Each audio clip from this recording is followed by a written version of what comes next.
All right, very good. Thank you.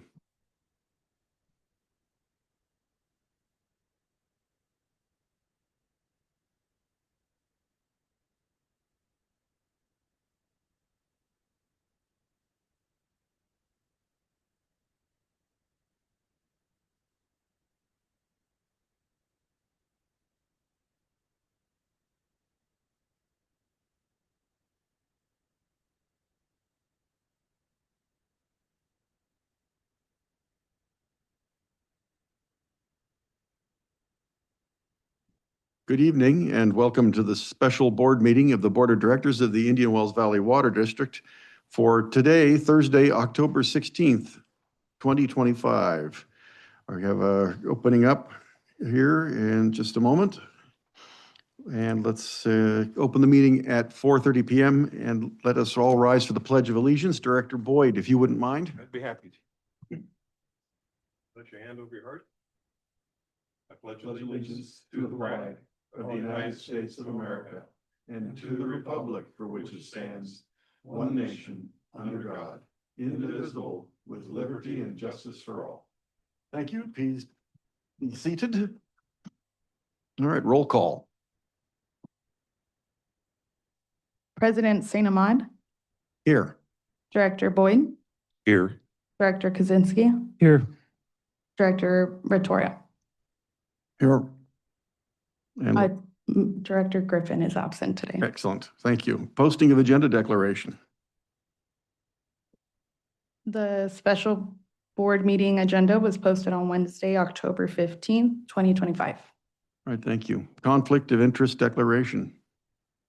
President St. Ahmad, None. Director Boyd, None. Director Kaczynski, None. Director Ratoria. None. And very good. Public questions and comments on the closed session. We have no viewers and we have no one present at this time, so we will go ahead and close that. And we will now close the open session and open the closed session at 4:31 p.m. Thank you.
And we've closed the closed session and we're going to reopen the open session at 6:11 PM. Thank you for your patience. Jim? Yes, board met in closed session on the items under. Tap it. No, tap, see if it's working.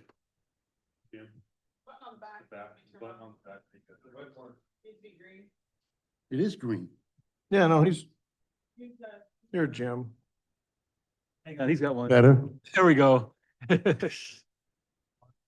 Taken that requires disclosure under the Brown Act. All right, thank you very much. Item 8, public questions and comments. This portion of the meeting is reserved for persons desiring to address the board on any matter not on the agenda and over which the board has jurisdiction.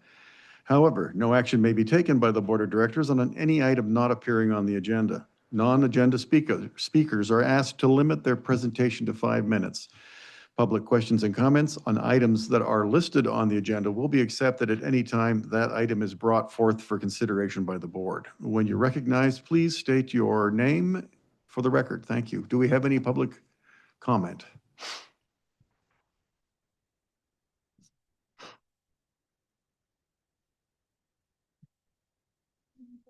Um, And what do I do to it?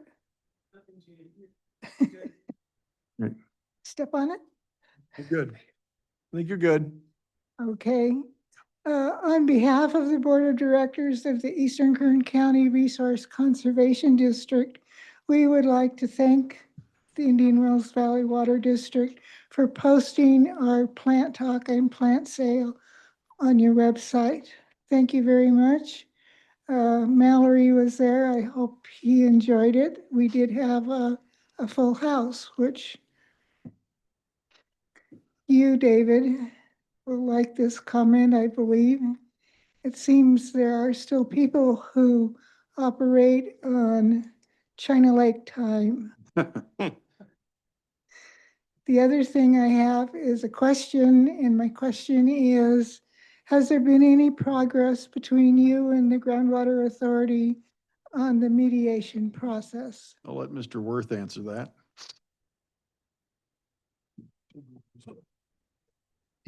All of the parties have agreed to a mediator. He's a retired justice out of Orange County, Justice Thompson. We think that it'll begin sometime end of, I can't help it, it's so loud. It should begin sometime towards the end of the year. We don't have a date set yet. So that's what we've done, selected the mediator. Sorry about the sound, people. Also don't like to thank staff. I sent that note to Lauren and she's not here tonight, but she is so diligent in putting that up for you. So we'll always thank our staff for how great they are. All right, thank you. Do we have any other comments? None from the people present. Do we have any from online viewers? All right, then we'll go to item 9, current business / committee reports, the consent calendar.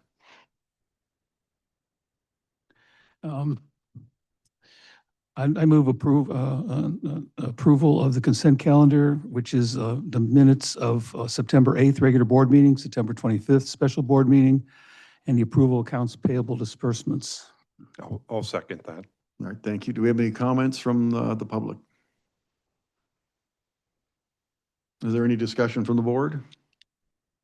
And then let's call for the vote, please.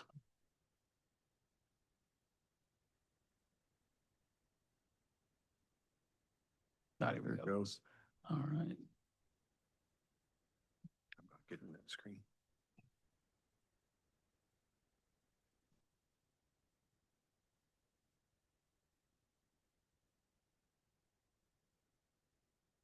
Yes, but the button does work, but yes. Okay, No, she's,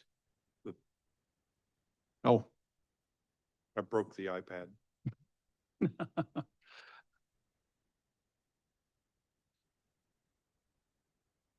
we need some sort of hold music. Mr. President, would you just do a manual roll call for this vote? We'll give them a second. Yes. Give them a second. What a tech guy's doing. He is good. Get lucky every now Okay. So Mr. Griffin's absent, so how are you going to? Okay. Isabel, would you like to take the vote or what would you like me to do? President St. Amand, Yes. Director Boyd, Yes. Director Retora, Yes. and Director Kaczynski. Yes. All right, the motion passes unanimously with Director Griffin absent. All right, next is item B, solar site security upgrades. Who wants to tackle that? I believe Chris is Chris's. Mr. Chris. All right. Hello. Hello. Hi. My name is Christopher Camp, IT Supervisor for the Water District. So I have presented to you guys our plans of putting cameras at the solar sites. 80% of our solar sites have been vandalized so far. So we want to get some eyes on the sites before we fix the panels. So on our slideshow, we have put together cost estimates. So we're looking at putting in 5 towers, total of $10,000. The concrete rebar form, $7,500, electrical, $1,200, communication cable, $400, have some equipment rental, and that's the labor, which will be done in-house. Okay. This is a picture of the pole that we elected to erect for these sites. They're very cost effective and they're going to be 30 feet tall. I have received quotes for the camera hardware. Those are the numbers for the individual sites. And these are the costs to fix the solar panel damage. We're looking at $108,000. And then it's broken down for the individual wells right there. The cost of that is going to be covered by the insurance company, so. Okay, the 108,000 is covered by insurance? Yep. And Okay. then we will have 125,000 budgeted for solar, which we will, if you guys approve, use it to put cameras in place. Okay, And here's a total breakdown of the costs, 103,000 to install cameras at the 4 well sites. We're looking at the 108,000 for the damage remediation. And then we're gonna have an annual cost, subscription for the camera licenses, and we're going to also have to have cellular service out there for these as well. can you add a pepper ball dispenser or a taser to the We- poles? We have a blue blinking light that will be at the top of every tower. Oh, excellent, Yep. okay. What about all the Kmart shoppers that show up? We will get a good look at them. I prefer a pepper ball dispenser, but there it is. It might be frowned upon. You'd have to ask Jim about that. Okay, And in some cost saving measures, are some of our people assisting with the installation and setup? I believe that's true. So we do a lot of this work in-house, is that correct? Yep, the water supply group will be spearheading the installation of the poles, and they have been instrumental in getting the costs together, and they have always been great for me. okay. So are all the solar sites effectively offline at this point? Not completely. Okay. So for the folks that are gathered, certain individuals unknown to us probably have some sort of a substance abuse issue, have been breaking into the solar panels, solar fields and stealing copper wire to take to recyclers so they can get some money for whatever it is that they're trying to fund. And it's very irritating and it happens over and over again. And there's cheaper to put some sort of a camera system up here than it is to have to repair the solar panels every month. It might even be cheaper to find who the individual are and give them some money to leave it give it alone. Oh, cleaned up my language here very quickly. I think the blue blinking light will be a deterrent as I well. think it will as well. And it's- there's ways of, the system will notify Yep. us if there's an intruder in the area so we can have sheriff's department dispatch someone. Yep, we have notifications enabled on our test site, well 35, to where if it sees a person in the field of view, it sends a text message currently to the water supply supervisor. And its cameras are sufficient to actually read the license plates on the vehicles if there are vehicles driving up. you would be very impressed if you saw how far they could zoom. Good. So we Yep. can, if we see somebody hop the fence, we can get their license plate and then pursue them that way. Yeah, we have them set up to where they pan at certain specified points. All of that is adjustable, but we've covered well 35 as good as we can with one camera. I think it's doing excellent, and you would be very surprised at the frequent flyers that we get out there. Okay, very good. So we do intend to prosecute the people that are breaking in and destroying our property. So far, well 35 has not been affected, is the one site that has not been affected, and it has the camera. Okay, all right, thank you. So yeah, we're looking for you guys to approve. All right, so we have any Director? To clarify Kaczynski? what he's talking about on that well, what they're seeing are a lot of people are walking by. You got people walking by their dogs, people running by, and you're seeing all that. Yep. And because he showed it to me. Yeah, not a problem It with just that. shows how good those cameras are. Walk your dog all you like. Can you tell what kind of dog it is? Yeah, I think you can see the hairs on the dog. Oh, Yeah. Lord, okay, all right. I'm pretty impressed with the cameras. Director Boyd? Yeah, I would hope that the workforce is being advised to not intercede if we do see something going on, to contact the authorities and not try to handle it ourselves. They have policies to how they respond. They call the sheriff first off and then wait for the sheriff to arrive before they proceed any further. Good deal. That's an excellent policy. Director Rotora? Questions, comments? No, I've seen the video at one of the committee meetings. I'm impressed. Okay, good. Have we any comments or questions from the folks gathered here this evening? Mike, I'll share the mic with you here.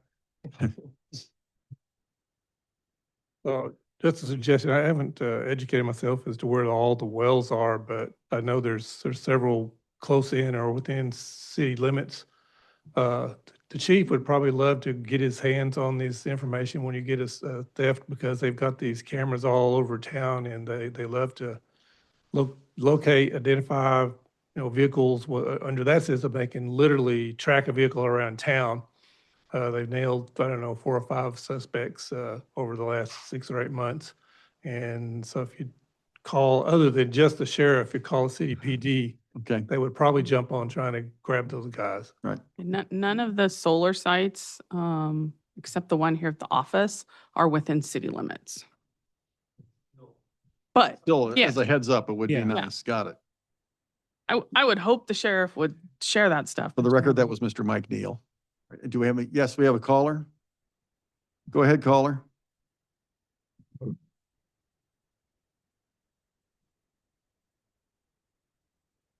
If you're speaking, we cannot hear you.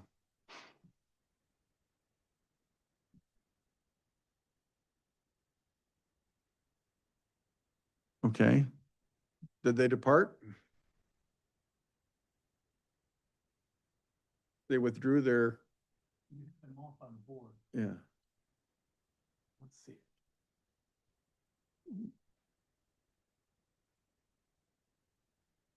It's on the caller's end.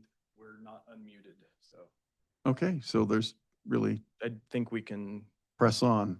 All right. Okay. Do I have a motion to approve this project? I'll make the motion to approve this project. Can I have a second? I'll second. Is there any additional discussion? Yes, Renee? No, I was gonna say you can use your pads. I've got Chuck's and I'll vote for him as Okay. just abstain every time. Perfect. All right, if there's no additional discussion, let's go ahead and vote.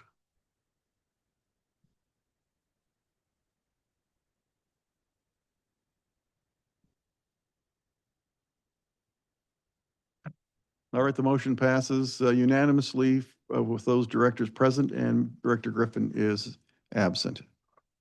Thank you, guys. Good job. Thank you. Chris. I'm glad to hear that the one well with the camera is experiencing no pilferage. That blue light special might be helpful. And actually, since we put the camera trailer out at well 30, we haven't had any additional issues. So. Nice. So I'm joking about the pepper ball dispenser. Yeah. If we do catch them, it would be nice to figure out whether they're doing it and try to find some way to get this all to stop. We could start the rumor that copper is more expensive if you steal it during the day. The- They're already taking a risk. It's an energized system, so they're risking their lives. Go ahead. Yes, I finally figured out how to unmute, but I kept clicking on the unmute button that was on the screen, and then it would come back. It wouldn't let me unmute. We're having gremlins here tonight, so that might be part of it. Okay. I just had some questions regarding, are the solar panels enclosed by fencing? Yes, And so the vandals are climbing the fence and getting in there? Okay. in some So cases, cutting the fence. Okay. So it's impossible for an animal to get in there, right? I think an animal could probably dig under the fence. Okay. I just was curious, if there were dogs or coyotes or some, animal, would they be detected by the camera systems? Oh, it would, Yes, yes. they would. Okay, and the sheriffs might end up finding out it's a coyote or something. Okay. Well, it sends a signal to an operator who then reviews the video. And Oh. if the video shows a human doing something they shouldn't be doing, then law enforcement will be contacted. But there's a step in there. We won't be handcuffing any coyotes. Okay. It's a legitimate question. Thank you. Okay. And for the record, that was Ms. Renee Westalesk. Okay. Is that it then, Renee? Yes, thank you. Thank you. And we'll go to item C, comprehensive adjudication. Who wants to tackle that rascal? I'll try not to yell. Quickly stated, the Safe Yield trial is still set for June of 2026. We had a hearing last week, and there was a request by the federal government for a delay based on the shutdown. Briefly stated, all that occurred is the trial date remained unchanged, and there's been some continuances on ongoing discovery for some expert reports. There's a couple more weeks to provide the federal government with additional time to get adjusted. So there should be a revised case management order that shows a couple of different dates. But other than that, the Safe Yield trial remains on trial set for June 1st. Already indicated the mediation. We've agreed, all parties, Navy, GA, and those that we refer to as a technical working group, and others we've agreed to retired Justice Thompson. We're going to provide a bio for the board, and we'll go ahead and put that up on the website as well in case somebody wants to see that. I've read a couple articles kind of jumping forward. That's it on the adjudication that I have. I've heard reference to the district filing a reverse validation action. Just to clarify, the reverse validation was filed by Searles Valley shortly after the GSP was adopted. The district filed an answer as an interested person. It's a legal term. And as this reverse validation is now picking up and proceeding to trial, the district believes that we have the ability to pretty much step into the shoes of Searles Valley and prosecute that as well. There's a hearing set in November. I believe it's November 21st.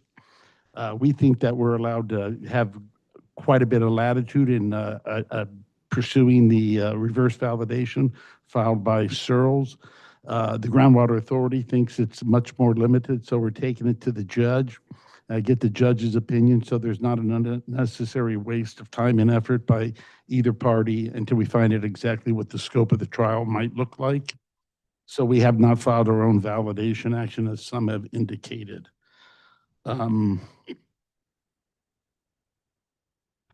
I believe that's about where we are. Just rolling through, trying to get ready for the June trial date. I'll take any questions. That's all I have, though. All right. Are there any questions for Mr. Worth?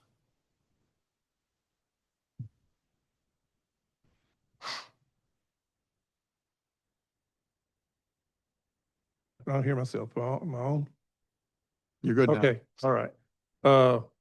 Not a question. I just want to make a statement for the record, which is that these false statements put out by quote unquote City of Ridgecrest on the Facebook pages numerous times in this validation action, whether it be Searles Valley or the Water District, filing that. I highly resent the tone, the misstatements of fact, and the attempt at, once again, abusing the Water District basically, for, making these veiled claims, I guess, and maybe not so veiled in some of the statements that they're up to no good trying to hurt the people of the valley.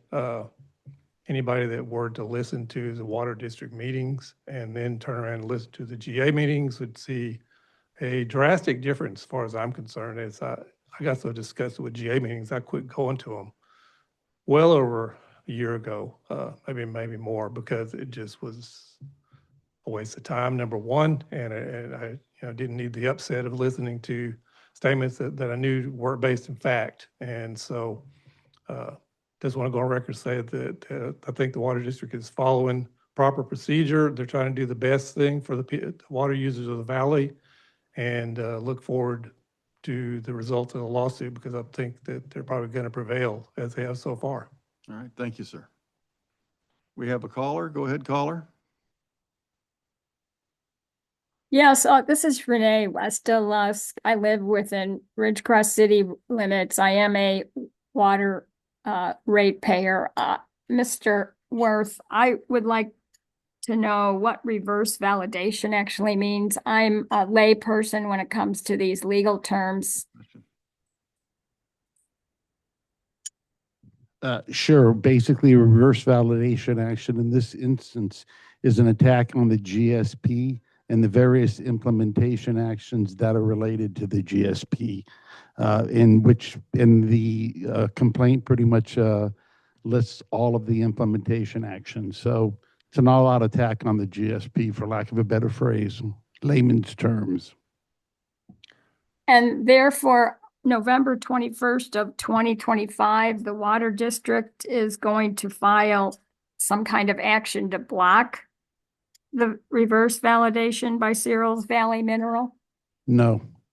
What, I didn't really understand that November 21st date.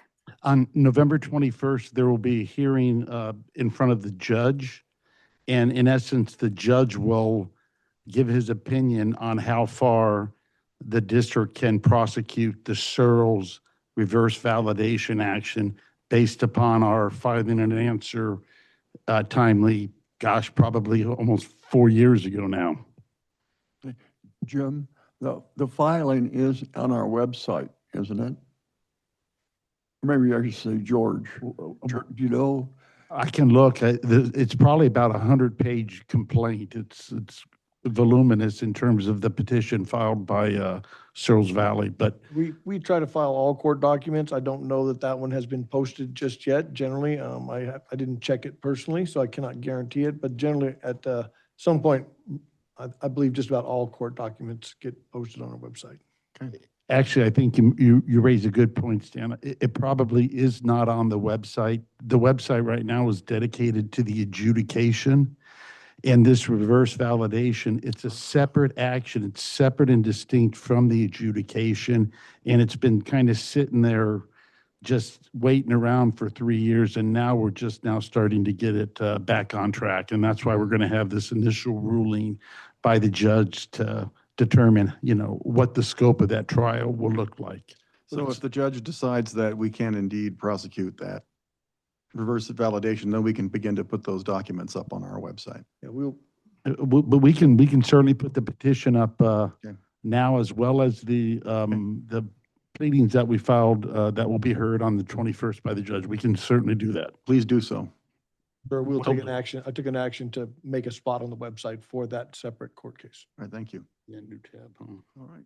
So That's all I what have. happens on the 21st? You said the judge decides how far the Indian Wells Valley Water District can go to represent the Searles Valley Mineral in the reverse validation. No, that's not what I said. I said on November 21st, the judge will make a determination in layman's terms, determining the scope of this reverse validation action that was filed by Searles Valley. When I say the scope, I'm talking about the district's involvement. How detailed, how far can we go? It's the best way I can describe it. Okay, so Cyril's Valley Mineral isn't going to have anything to do with reverse validation. The water district's gonna handle it? I have no idea what Searles Valley is going to do. We're trying to see what we can do independent of anybody else. Would this be fair to say this would be to join in the effort, for the reverse validation effort? I would say that it's an attempt by the district to unilaterally see what we can do with or without Searles's participation or assistance. Right, okay. All right, thank you. We have someone approaching the microphone. Judy Decker again. I hope I didn't misunderstand you, but if I did, please clarify. I believe you said something about a trial on this issue if the judge decides so. Would this be a part of the trial that starts June 1st, or is this going to be a separate trial? It's a separate lawsuit, and it would be a separate trial. It would be more like a CEQA action. The reverse validation is largely based upon what's called the administrative record that's agreed upon by the parties, and stack of documents the judge reviews and makes determinations. It's different and distinct from the adjudication. Thank you. Your hand illustration of documents is way too small. Alien. So is it accurate to say that a reverse validation that Searles Valley Minerals filed, in effect, is saying that the groundwater sustainment plan is not valid because the procedures were not followed correctly? Yes, various procedures, and yes, I think that's accurate. Okay, thank you. Do we have any other questions for Mr. Worth? All right, then I have a comment. you have a comment? Director Yes. Kaczynski. Yes, Mike, I appreciate your comments. There you go. I think I'm on, but I'm a lot quieter than Jim is. I'm thinking that the one you're especially talking about is where the city claimed that the findings of the court on the water rights for the Navy was upheld, and the city came out and said that's a national security risk. I think that is using language that is detrimental to this community. I got to get this off my chest. I think it was wrong. I have not heard anybody from the Navy come out with a comment of any kind. I was wishing John was here tonight, which he isn't, to see if there's any kind of official statement from the Navy. But for the city to come out and say it's a national security risk, that is a serious statement. And I vehemently object to that. And I'm sure that's part of what you were talking about. So I appreciate you bringing it up. Thank you. All right, are there any other comments? Okay, then we will go ahead and move to item D, the Indian Wells Valley Groundwater Authority. So I was absent for this last meeting. Were you able to attend? Your deputy was absent as well. All right, I think George sat in. okay, And is that right, George? Yes, sir. Would you like me to give you Yes, the please. highlights? absolutely. Okay, of significance, they presented their next year budget. I think what was significant in my analysis of that was that it was approximately 40% funded by grants and 60% funded by various fees, including the replenishment fee. And it was about $9 million. Okay, The other thing I would say that's important is the GA in their legislative report stated that they were going to go to the Army Corps of Engineers and have a forced start for the pipeline project. A forced start after significant research is a process which circumvents congressional approval and allows, it would allow, if approved by the Army Corps of Engineers, it would allow the GA to begin some level of construction on the pipeline. Further research indicated that it is also permissible for them to do this forced start and then follow that on with WRDA funding. Those are not exclusively. So I think what I'm trying to say is that it looks like they're trying to force the start. Yep. of $10 to $15 million and then follow it on so that they can say that they have put shovels in the ground or are already under construction. So I thought that was significant that they're going down this path. That was due information. Quick comment on that. That sounds like a guaranteed loan. In other words, the Corps of Engineers says, I will do this, providing I know you have the money to pay me in the future. It's up to $15 million of government funding. There was another thing that we're asking for, which is planning assistance from the Army Corps of Engineers, which is another program, which it's a 50-50 cost split. The Army Corps of Engineers pays 50%, the proponent pays 50%. They're asking the Army Corps of Engineers also to approve that, and so that the Army Corps of Engineers can begin their part of the design of the pipeline. So they are really pushing for that pipeline, is the bottom line. They talked about Rademacher, which is going well, and I think that sort of sums up that, and I believe we can have let's look at the next slide. I believe this is the data that you were looking for, Mr. Kaczynski. Yeah, I'll go ahead and cover this if you like. Once we got the 2023 audit, I asked Ty to look at it and see how much the water district's paid in replenishment fees and what's happened with some of the money and how much is in the bank. So as you can see that the district through 2023, we don't have the 24 audit yet, it's promised in a few months. It's 11 million plus that our ratepayers have paid to replenishment fee.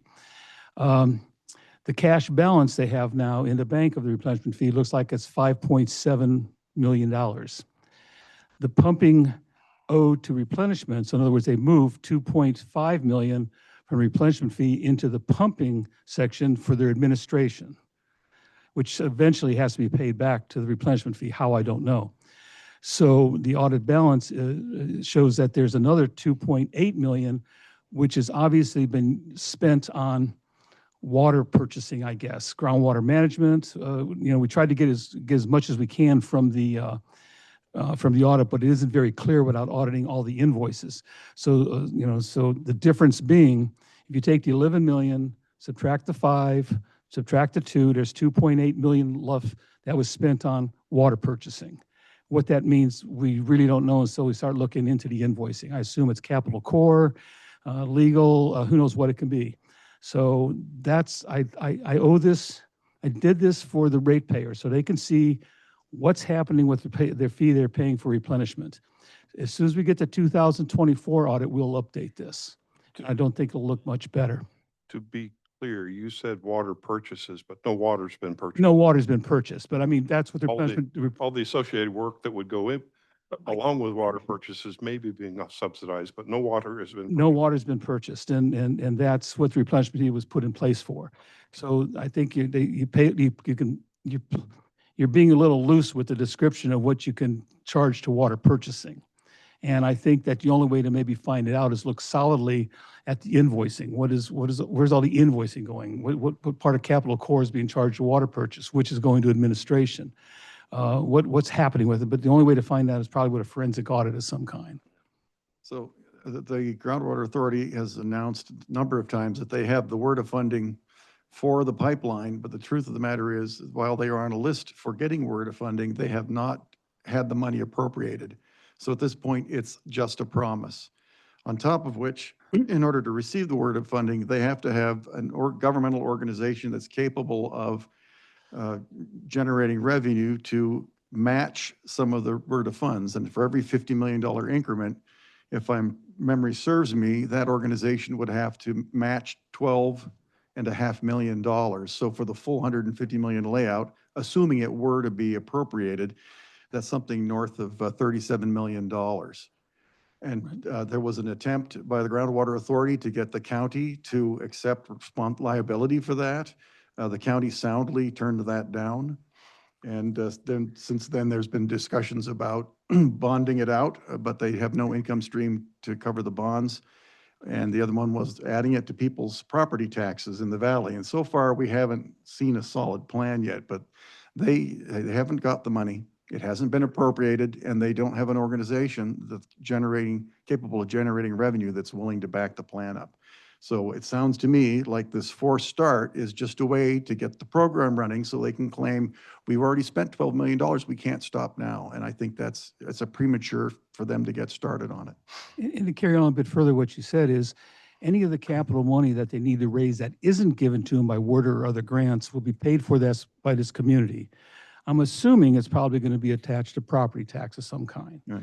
So what I'm in the process of doing, again, the ratepayers need to see this, is trying to estimate in this community how much property tax will be paid and how it will be paid. So eventually, we're going to come out with that as well. I think we can have a good estimate of how much will have to go on property tax, and it's in the neighborhood of 37 to 40 million, and plus interest. So it's a huge amount of money. Huge. And so we get an idea, so we can present to the public that if you own a piece of property that's this big, this is approximately what your property tax could do if they put this on property tax. Because trying to put that money within the ratepayers' billing structure would just be obscene in the amount of money. Can you bring up, Yeah. Not require an election? To do that, it would be a Prop 218. Right. And those are very tricky, as you know. At least a Prop 218, if not something as on a ballot. to further define the problem, the attitude of the Groundwater Authority is that the water district will be receiving the water from the pipeline. And it is the position of this board that we are not interested in receiving water from their pipeline. We don't intend to receive it. So if they bring it here and we don't receive it, they're going to have to build a treatment plant and a plant for injecting the water. And then they'll spread the cost out over everybody who owns land in the valley. But if they expect the city of, the water district to accept the water and they are able to get that agreement, now they can't charge everybody in the valley for it. They're going to have to lay that bill down on the people who live within the boundaries of the water district. So however you slice it, it's not a very promising picture for livability in the Indian Wells Valley. You know, President, you made it sound a little bit like we're just not going to play, but there were technical reasons for why we're not going to play, Well, right? It's not feasible. It is not, and it's expensive. They bring the water up, that water from the State Water Project is treated with one particular chemical, and that's for surface water. The water that we mine from the ground is treated with a different chemical to sterilize it. And those two chemicals, when mixed together, produce toxins. So in order for them to put the water into our system, which they did not know when they first proposed to us to take the water, we're just going to connect to your system and put the water right into the pipes. So we had to educate them that that was not possible. And it's expensive. With enough money, you can do anything, but it's a terrible idea. It's going to require extremely high capital output in order to I make think that possible. estimate is 25 million to put everything we need to tie into our system. But to just go a little bit further about this is, and I've been saying this for years and years and years, the scope of this project, the cost of this project, to build it, maintain it, and operate it is well beyond the ability of this small community to pay for. It just is. Yeah. And we got to look for other plans. Yeah. Ron, getting back to one of the things you said is, I believe Prop 218 requires that the GA, if they're going to be in charge, that they provide a service. They don't provide a service. So, I mean, I don't see. I don't know how in the that world works they for can claim sure. It's a Prop 218. But that's what they did with the replenishment fee, Uh, if you remember that- correctly. I I know. don't think- But anyway, that's just, I just feel strongly that these numbers need to be out there for our ratepayers and the public to see, so they fully understand the implication of this. There are people that say, well, I don't care what I pay. But I can imagine someone with a 5,000 square foot lot adding, $500, $600, $700 to their property bill, and their water bill doubling or tripling, who's on a fixed income. It's just not good for the community. And so I appreciate everything the staff does, our legal team does, our professionals that are working on this adjudication. I think that we're going to get to the right answer, and I think that we're going to get to something that's affordable for our community. That's all I have. And just to add to that, Director, we believe, and George commissioned an independent finance assessment from a fiduciary And his number was how much more than the GA's estimate? It was, I believe, in excess of 380 or 390 million total cost for the pipeline, the purchase of water, all of the infrastructure upgrades that needed to be done. And yeah, and then I believe on top of that, there was somewhere around a $10 million a year annual fee just to operate and maintain the pipeline. Thank you. Which is close to the budget of the water district. The 10 million is close. So it's just a little bit shy of our actual budget, right? Yeah, no, good heavens, might be quite the budget, wouldn't it? All right. We've covered public comment. All right, let's go ahead. We have a couple of people ready for heading for the microphone, then we'll take a caller. I would like to thank you, David, for the time before last when you brought up again a finance committee for the GA. It is definitely something that needs to be pushed hard. I will remind you that at the meeting before last, we learned that they were going to spend $15,000 a month on a communication expert who was at the podium and you couldn't understand him, to put up a Facebook page. I find this, from my point of view, to be an unnecessary expense and trivial. They had at the time a policy advisory committee that went over their communications and engagement plan not once but twice, came up with many suggestions. There has been little fulfillment of those suggestions. They're coming up with a Facebook page at $15,000 a month.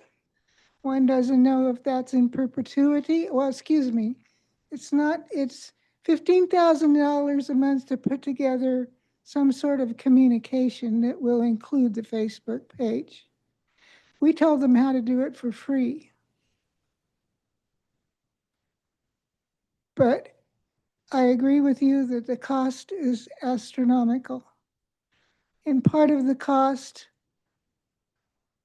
that is a cost for the pipeline project are the continuing demands of the Bureau of Reclamation on endangered species. Okay. And I find that to be almost ludicrous, considering where the pipeline is going and how disturbed the land is along that pipeline route. Thank you. Thank you. We have another person approaching the podium.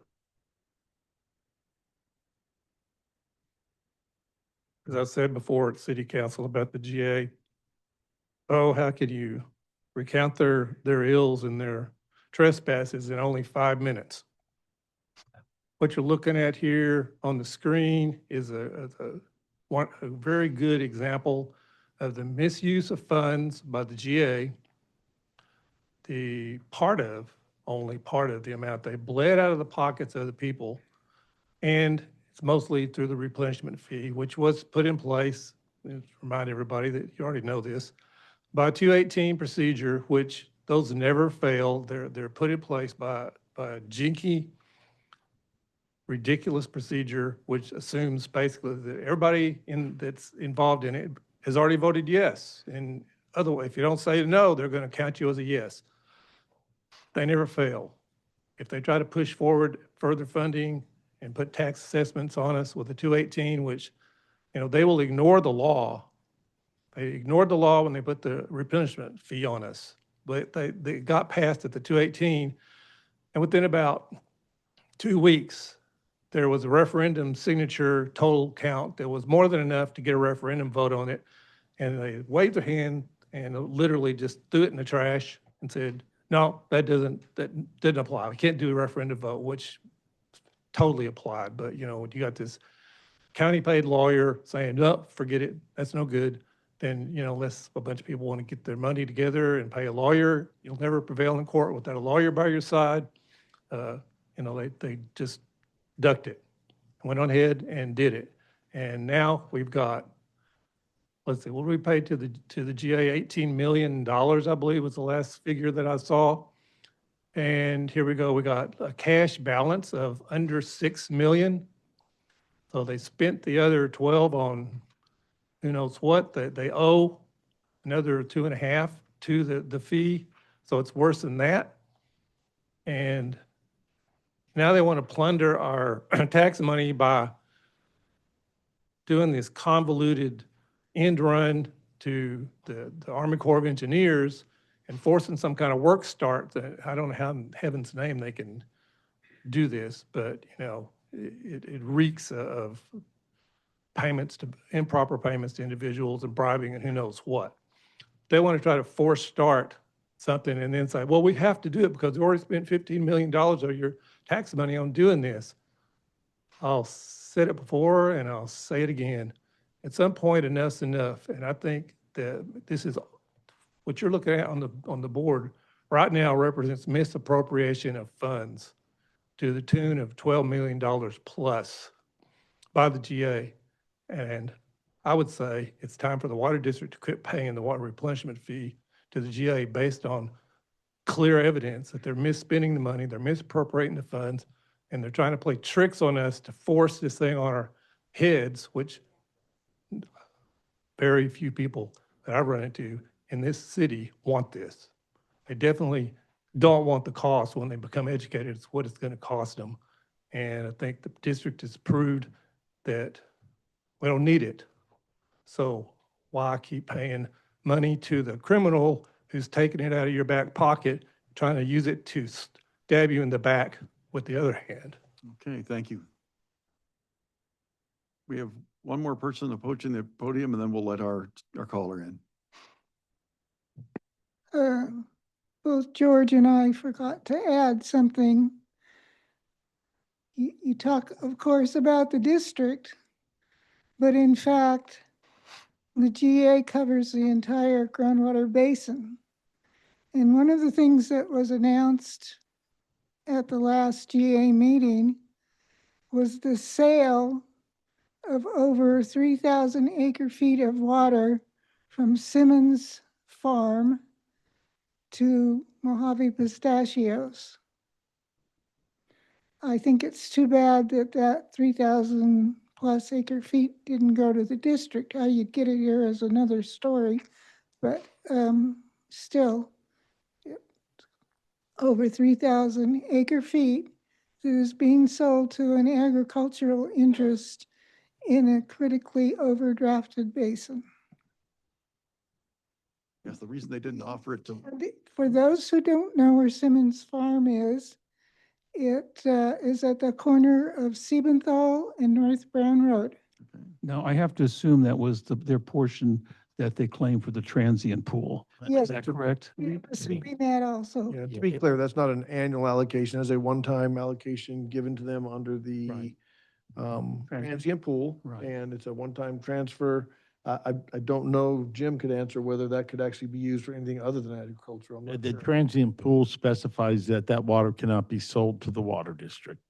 Too bad. Now, let's talk to the GA about that. And I don't want to get into the conversation, but I would just note that the comments regarding the replenishment fee are noted, and it is something that the water district is looking into. That's all. okay. All right, caller, go ahead, please. Nope, nope, okay, all right. Are there any other questions or comments? Then I'll say that money is no object for the GA when the water district ratepayers are paying all the bills. We've been accused of being a risk to national security because we won't support this pipeline, but I submit to you that if we got the pipeline, the Navy would have an impossible task to recruit people who were going to move here to live in a yard with no landscaping and pay hundreds of dollars a month for water and then face thousands of dollars in bills should there actually accidentally be a leak on their property. And I think they'll have a hard time retaining people as well. So if anybody is putting the Navy mission at risk, it's this pipeline. I think it's a very ill-conceived idea and should not be pursued. All right, so Now we have a caller. Go ahead, caller. Yes, this is Renee Westa Lusk. Again, I beg to differ with your comment on the allocation of the Navy. The whole purpose of the original allocation chart that was put in by the GA was to give all the Federal Reserve water rights to domestic users plus a portion to the Navy. And now that allocation is in jeopardy and the water district received the highest amount of allocation. And those allocations were exempt from having to pay the replenishment fee. So the tragedy of the Navy losing a large amount of water and be relegated to a little over 2,000 acre feet as opposed to 6,783 is going to hurt all the domestic users in the valley. So Jim's going to handle some part of that answer. I'm not going to get in a debate with you, but the true tragedy is that the GA prepared an entire plan based upon the fact that they said the Federal Reserve water right was in essence the entire safe yield of the basin. A judge said that was wrong. The tragedy is what the GA did, not what the water district allegedly lost, which we haven't lost anything. We've never been pumping any part of the Navy allocation. We pump our own water out of the groundwater basin. That's all. No, but that whole 7650 was considered the Federal Reserve water right, and they divvied it up, and the water district doesn't have to pay replenishment fee on the first, I believe, 4,400 acre feet that you pump every year. Anything you pump above that, then you've got to pay the replenishment fee on. All you need to know about the 7650 is it was wrong. And the last comment I want to make is there was never a Federal Reserve water right established until this part of the adjudication took place. The Navy themselves, I forget the commander that came out actually wrote, and I don't know if I still have it with me, but he basically says, in no way, shape, or form are we claiming a Federal Reserve water right. All we did was supply the GA with what we think is the water we needed, including the people off base. So no Federal Reserve water rights been ever established before until now. And keep in mind also that everybody acts as though this something's going to hit immediately. We still have to get through the rest of the adjudication and the physical solution. And that's when everything will pan out on who gets what water rights. But the Navy was asking in the adjudication, the phase one for 6,783 acre feet as the Federal Reserve water right. That was their perception that they file should something like have that. but they had not entitled to that, and the court found they aren't entitled to that. They gave them a very reasonable allocation. Yeah, well, what entire happens chart when we comes get down into, to if we this. ever get into a World War II situation, Korea or Vietnam again, what's going to happen? The Navy's going to be restricted to that Then 2,000. the U.S. government will take whatever water they need from the basin. There's over 30 million acre feet of water in storage, so it's not as big a crisis as the Groundwater Authority says it is, Jim. I How would are rather they just- legally going to be able to do it? This is getting into, All right, well, a lot of things that I don't want to discuss with the public. All right, so we're going to agree to disagree with you, Ms. Westelux. Thank you for your comments. Ms. Decker. The ruling by the judge stated that there is no in fact, I believe I'm right, there's no existing law that states the government can use Federal Reserve water rights outside of the federal reservation. And that was the key point that he made. Am I not correct? You are correct, and that was agreed upon. It was agreed to in a stipulated judgment in the Antelope Valley adjudication, but that doesn't mean that it's precedent or there's a law for that concept. Is this a new caller? All right, please. Go ahead, caller. Mike? Mike Hello? Sanat? Yes. Hello, Mike. Hi. I just want to help Renee understand this. This was wrong from the beginning, Renee. It was ill-conceived. There was no precedent in the law. There's no precedent for Federal Reserve water rights for the Department of Defense. So this was a new, essentially codified in state law that the Federal Reserve water rights for the DoD shall be respected, but there's never been any case law that establishes DoD for Federal Reserve water rights. And the other thing that is important to understand, military reservations are temporary. They're not sovereign permanent nations like Indian reservations. They're 25 years on BLM public lands, subject to renewal and approval by the Department of the Interior and Congress every 25 years. So the Navy is probably, and I think that I know enough about how they've viewed this from the beginning. They're probably thrilled at the result of this adjudication. They got 2008. They don't need any more. They don't have any plans for any substantial growth that would cause them to need more water. And if they did, they could always come back and say, we want more water. So all this running around talking about national security and it was wrong, Renee, and it undermines private property rights, water rights of private property owners for the Navy to claim Federal Reserve water rights for the entire sustainable or the entire recharge in this basin. That this is an argument that's been made from the very beginning, from the when the GSP was first approved by the GA. So anybody that wants to go back and look can see that this was a groundbreaking precedent for the DoD to actually determine in a court of law under California state law that they had Federal Reserve water rights. This will impact military reservations throughout the country on BLM lands. So it's a big deal what they got, but they don't get to claim more than they need for the primary mission of the reservation.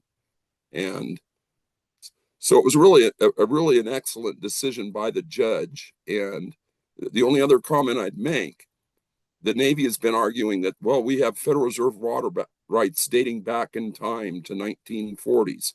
Well, that's kind of like saying, retroactive. It's retroactive, claiming that they have something that never existed in law. So that's all I need to say. All right. Thank you, Mr. Sanat. I believe that the parties involved, everyone's had an opportunity to express their opinions, and this isn't the forum for a debate. So I'm going to go ahead and call discussion closed on item E, and we will move on to item D, and we're going to move on to item E. Thank you. Job description revisions. John, you want me to take it or do you want to take it? I'll start. So it is a requirement under state law that for distribution systems, you have a distribution operator who is certified at the appropriate level. The levels are from 1 to 5 for distribution and from 1 to 5 for treatment. The Indian Wells Valley Water District requires a certified state operator at the D distribution 3 level and at the treatment 3 level. When we hired Mr. Stricka in, he was not able to get his T3 license because that requires you to spend some 2,000 hours in general, 2,000 hours at the arsenic treatment facilities. Because he was in the construction section, he did not have that opportunity. Therefore, we had to rethink about how we were going to divvy up the state-required chief operator duties, and we have decided that it makes more sense for the supervisor of the water treatment section to be who has a T3 license, to be the certified state operator for treatment, and the supervisor for the construction section to be the distribution D3 certified operator. And there are 2 job descriptions that are now being modified and to reflect that change, which is consistent. We did a lot of research with other districts as well. This is fairly consistent with most districts, how they do it. So these job descriptions have been revised, and we're asking for your approval of these job descriptions. And that will come, I believe, I don't know the exact amount. Because when you're designated as a certified operator, you actually hold personal liability. If something were to happen, someone got sick, actually the state would come after you personally as a chief operator for that problem. So there's a compensation piece that we wanted to include with that. This has never been sort of considered at this district, but is common at other districts, and I'll let John continue. Yes, sir. Thank you. I would like to also add that prior, there was never a designated job description with a chief operator in it at the water district. So we had designated somebody, but there was never fully in a titled position. So with this, now the district will be safeguarded in protection with 2 chief operators, one for the treatment side, one for the distribution side, like Mr. Kroll said. With that, there was a bit of research into blending a chief operator in with a supervisor role. We're a unique district. We're pretty small. A lot of districts buy water from a chief operator or a plant with a chief operator already in it, and they will have a distribution or a maintenance chief operator also. So with that being said, we are now expanding. So we are running a construction crew as well. We will be doing pipelines in-house. So it's also safeguarding the district to have a POC for each department. The treatment side and the maintenance and distribution side will each have a POC to better protect our citizens and the district itself. Okay. With that, in your packet is the new job description that was researched and blended with a chief operator and the supervisor with the suggested salary increase for each operator that takes the responsibility of that position. Okay. Any Director Kaczynski, questions or comments? Yeah, I understand, and I agree with it. Of course, I'm always thinking about money. I wish Ty was sitting here. What's the additional cost yearly to this district for this? So it'll be a 10% increase for each operator, just a blanket 10%. It's not much of an increase actually from what we were doing before. We're actually saving money right now. So it fits into the budget? Yes, sir. I have been in Ty's office many of times. Ty will tell me no when it is need to be said. And I got the thumbs up on this one from Mr. Ty. Okay, I just want to be sure, because that was my big question here. Is this budgeted? Because what's involved is with a 10% increase, there's a lot that stacks on that. Yes. Everything's based on the salary You're type of things. I don't have a problem with it. I think it's something, I think it's a good idea that you're separating them, that people are handling them. And they already have the certificates. Is that what I'm hearing? Yes, sir. Okay.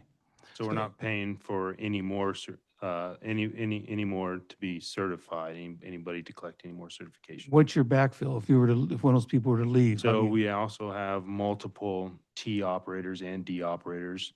So the position in the treatment facility, you have a tech with the same qualifications, and all the water supply 2 operators have the same qualifications as well. So it's a 5 stacked position if need be. On the distribution side, it requires a D3. You have multiple operators. Your tech and a lot of your MRC2s are all D3 operators. So this is a stepping stone for future growth at the water district. Instead of just a one path, now you're starting a multiple step position for growth into further potentials here at the water district with this. Keep looking at Renee shaking her head yes over there, because you deal so much with the Department of Water Resources and the safe water people and everything else, that if something were to happen with this, it would come through you. So I keep seeing her shaking her head yes over there. That's like a tacit approval from engineering, in my opinion. And with full respect to Renee, Yeah. we had worked I had questions and everything. I'd talk to her about this as well. So I'm also able to cover the distribution side if Okay. you know, if everything falls apart. So Looks like it's you good. will always have a fall guy. It looks like it's good for the district. That's all I have. Thank you, sir. Director Boyd? Director Bertora? Do we have any questions or comments from the public? I have one. All right, Jim, go ahead. The only comment that I have relates to the staff report where it says that the positions are personal liability. I spoke with John about this. The general rule in my experience is that when you're in the course and scope of your employment with the district, your actions would be covered by the district. So hearing this personal liability is a little bit different. I would like to look into it to see really what it means. Because let's just say whoever steps into this role and they make a mistake and it kills somebody. Now you've got a wrongful termination lawsuit and this person who's got a license is possibly subject to a judgment for a death. I find that hard to swallow that it is that way.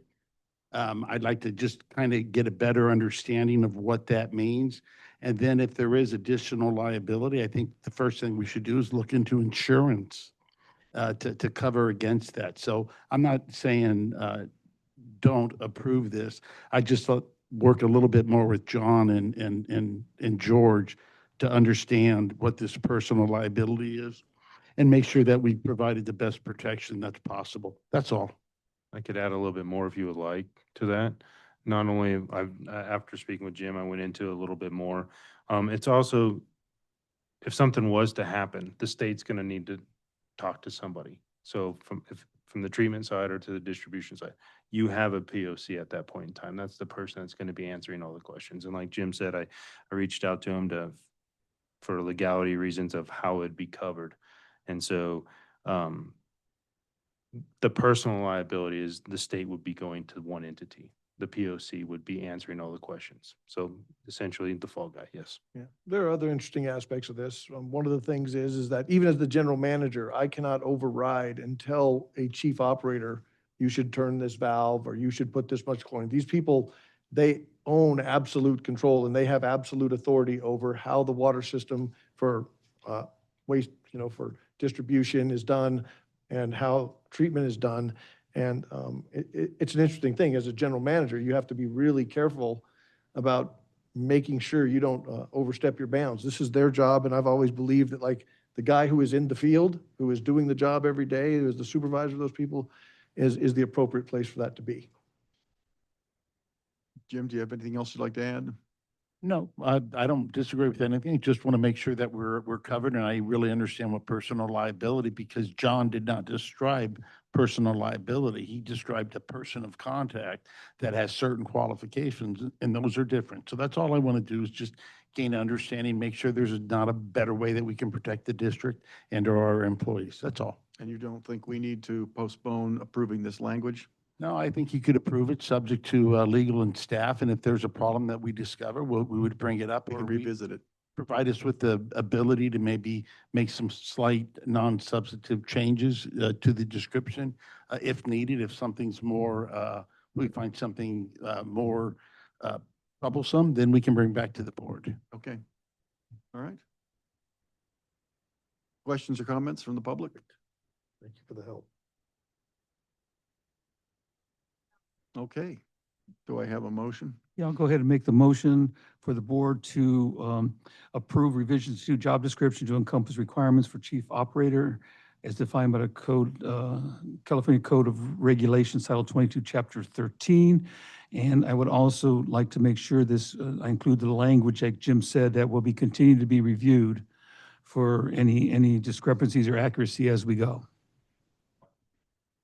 By legal and staff, yes. Thank you. Thank you. Can I have a second? All right, then let's call for the vote, please.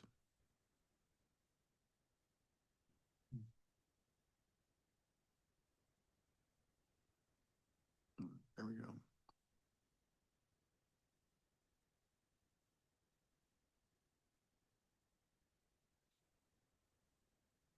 The motion passes unanimously with Director Griffin absent.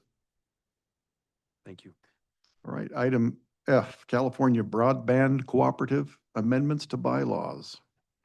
What that is. Who has this one? Is this a Chris thing? It sounds like it's a Chris thing to me. I wasn't quite sure when I read it. Yeah. I thought it would be Chris. He probably expected Ty to cover it, but Ty's not here, so. Okay, so we might need to table this. I only have a general understanding that it is a, We're going to go ahead and table this item. Yeah, I'm not. yes, thank you, sir. All right. Gulf Plant and Equipment Committee. Metal storage building purchase. Yes, so as we've talked about before, purchase of all the 24-inch pipe, all the parts that we have sitting out in the yard, we would like to better protect those.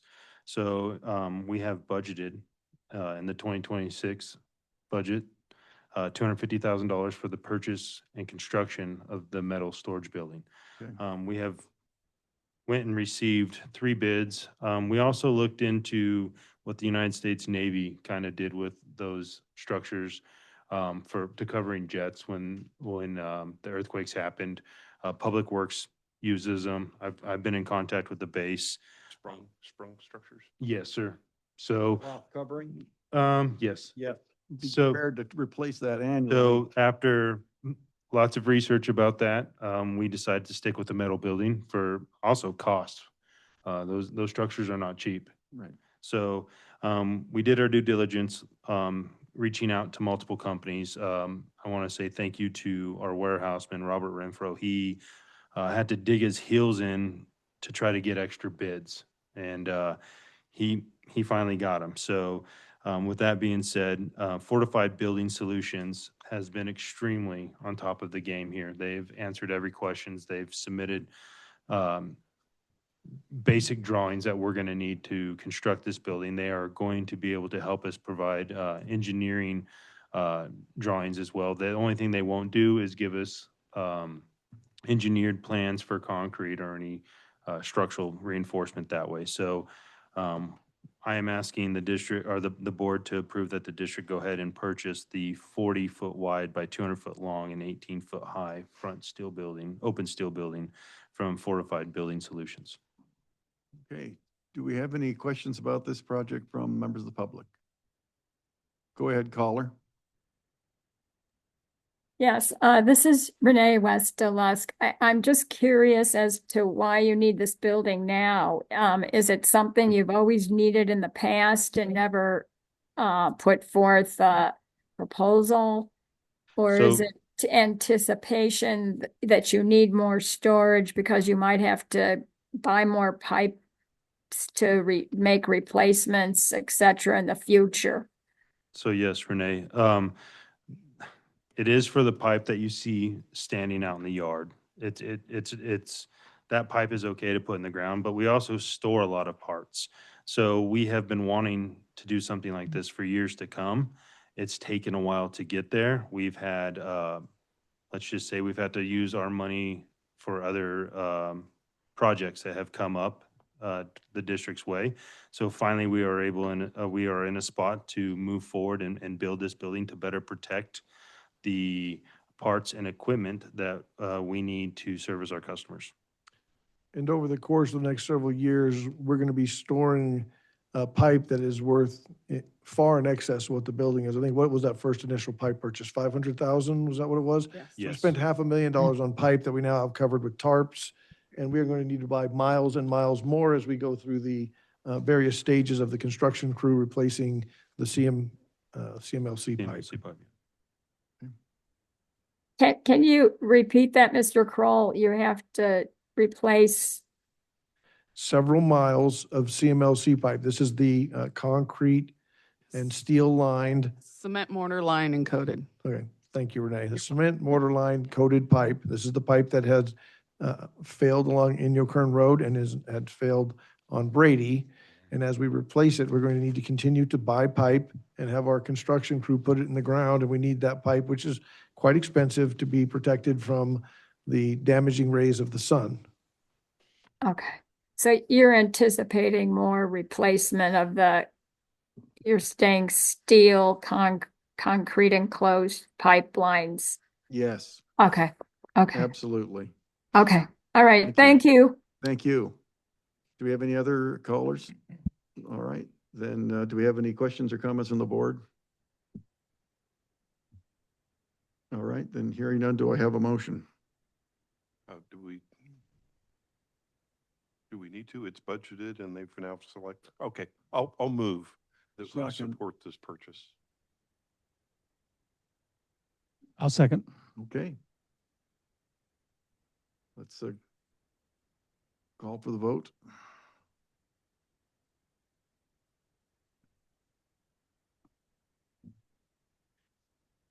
And the vote is unanimous, with the exception of Director Griffin, who is not present. All right, item 2, Dune 3 water consolidation, approval to proceed to bid. All right, as you're aware, we've been working on this project for quite some time. There's a third-party consulting firm, engineering consulting firm that's been doing the plans and putting together a bid packet and all that stuff. And now we've submitted that to the state and requested from the state permission to go to bid.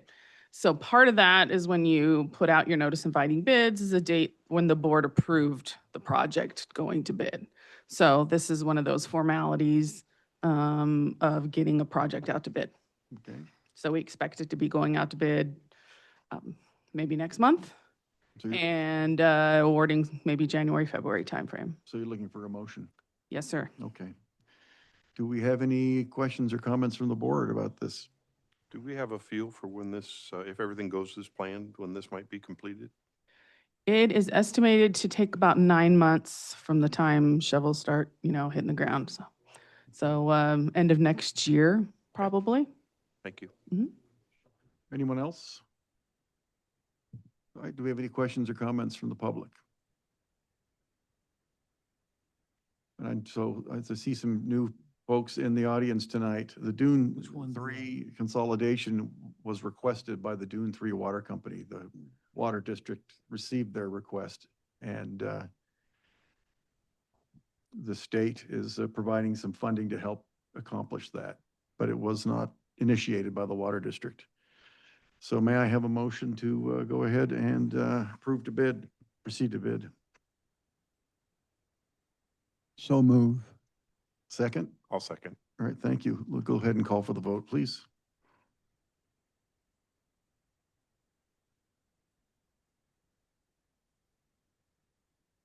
Motion passes unanimously with the exception of Director Griffin, who was not present. Okay, thank you. Item H, Administrative Executive Committee. Renee, you want to take that one? You want me to take it? I will, yeah. So some of you who've been around a while probably remember, it's been, gosh, almost 15 years ago now, we had a construction crew. We had several what we called engineering inspectors at that time. We had then a reduction in force, which some people did have, some jobs were eliminated from the district.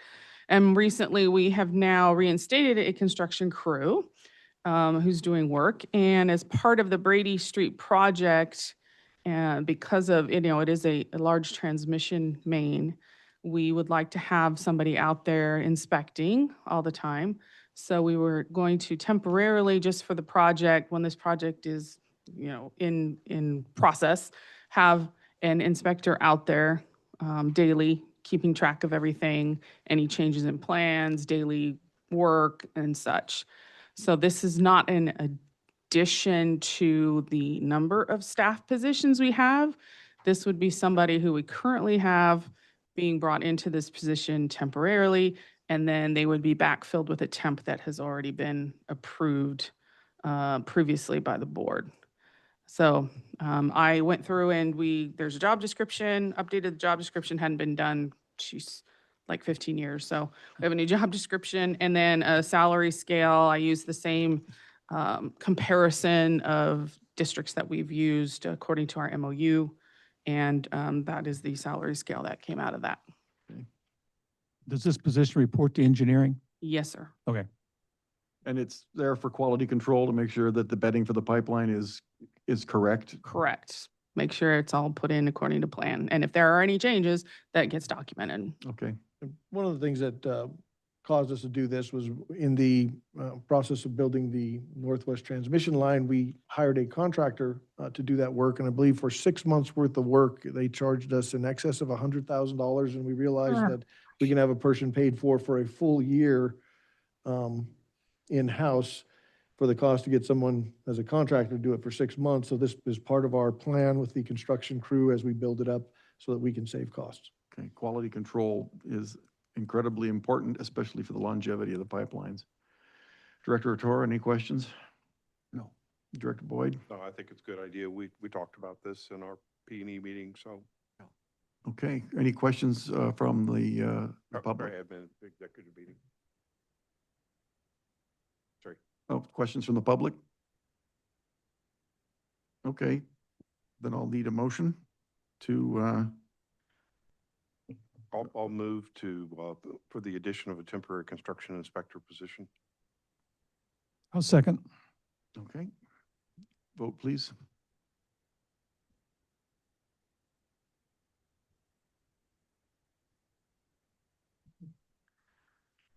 All right, the vote is unanimous with the exception of Director Griffin, who's not present.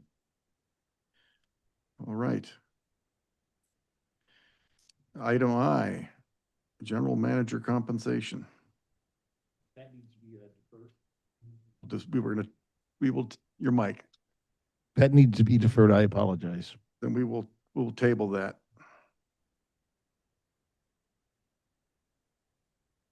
All right, item J, General Manager and Staff Update. On item 1, water production, et cetera. Okay. Nothing significant to report under employee injuries. Ooh. Conservation, we had 65 conversations, 17 field visits. In August, we had 62 delinquent account lockoffs, 2031 Water Smart water waste incidents, and 17 field visits. Any questions? Okay. Next slide, please. You might just take just a moment. I know we've got some new people in the audience that may not know what Water Smart program is about. Oh, yes. Okay. So Water Smart is our automated system that monitors 24/7 your water meter. And it will notify you if you sign up automatically to let you know if you have a leak or if you're using an excessive amount of water. And you can set sort of the sensitivity, and you can get email notifications, and you can get text message notifications. And in some cases, our staff will even call you if it seems severe. And it has helped a lot of customers. And our customer service people are great about helping out our customers to make sure that they understand that something's going on. Oftentimes leaks are not visible. You'll have leaks that are fairly large that are just literally, you don't see it on the surface because in some places the water goes straight into the ground. So it is a great tool. We'd like to encourage everybody to sign up and use it to help us all conserve water. And there's a link on our website. In one case, a customer had a leak, but it wasn't on his property. Somebody had run a water line over to the next property to a mobile home and had not been occupied in a number of years. And that was leaking profusely. All right.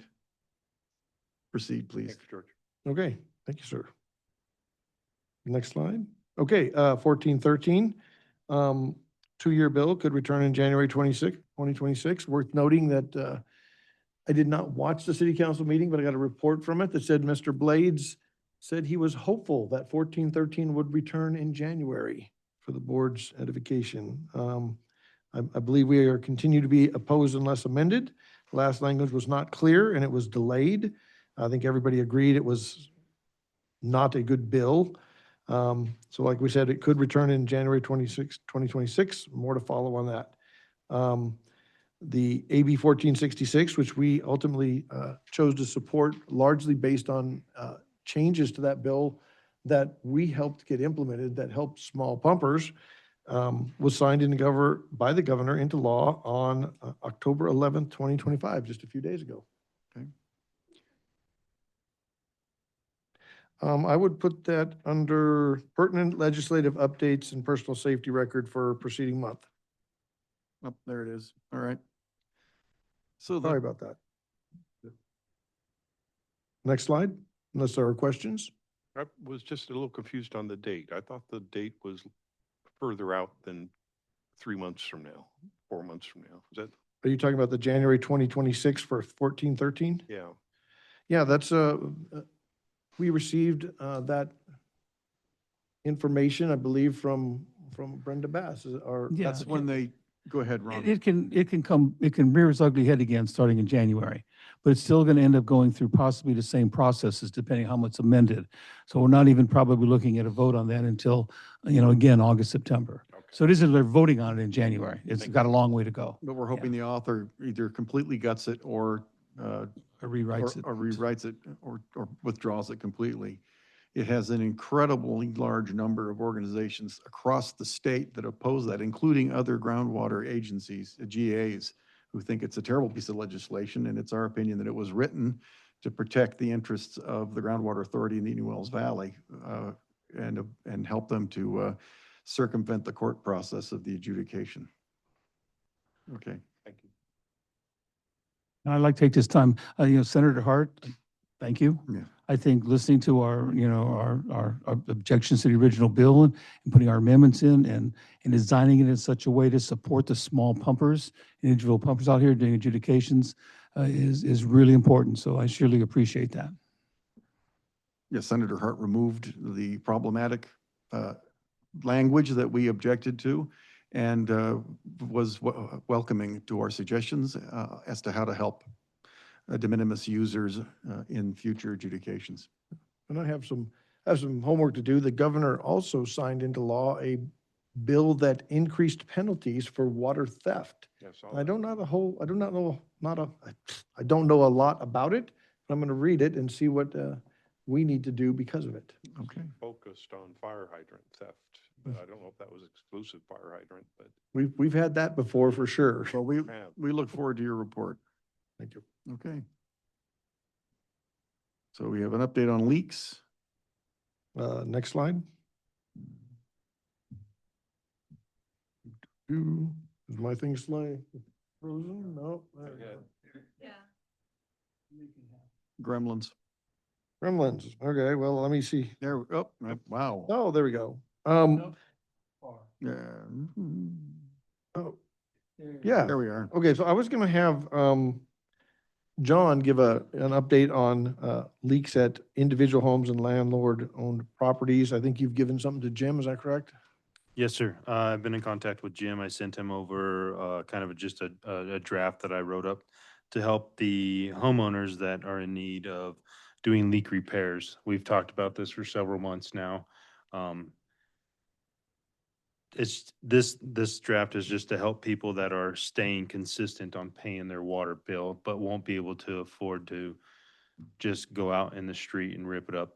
I mean, that requires a lot of work. You have to pull permits from the city. You're going to have a contractor. You're going to have to do all sorts of things. And some of that's not able to do in the middle of the night. So if we're able to help somebody out, this would be attached essentially to their bill as long as they're in good standing with the water district and they can pay us back for the time and materials that we go out there and help them with. And this was initiated by the series of leaks that we discovered in what was known as it's the former Navy Wary housing. Is that right? Sure. Yes, sir. And this doesn't apply to everybody. This would be Just the applied to Wary those. housing. Just the homeowners. Yes. That area has meters all on one side of the road.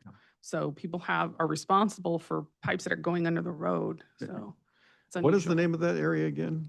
It's La Mirage. La Mirage. Thank you. There's probably, everybody in the room might know Wary housing, but the rest of it, Lord only knows. Okay. But you're I right. know. So I was curious, well, are we just fixing pipe that's under the road? If it'd be under the road or the sidewalk, yes, sir. We could go in there and just take care of it and they would be fully responsible to reimburse us on the parts and materials and Was time. there any thought of making it so it doesn't have to go under the road, put a pipe on both sides and?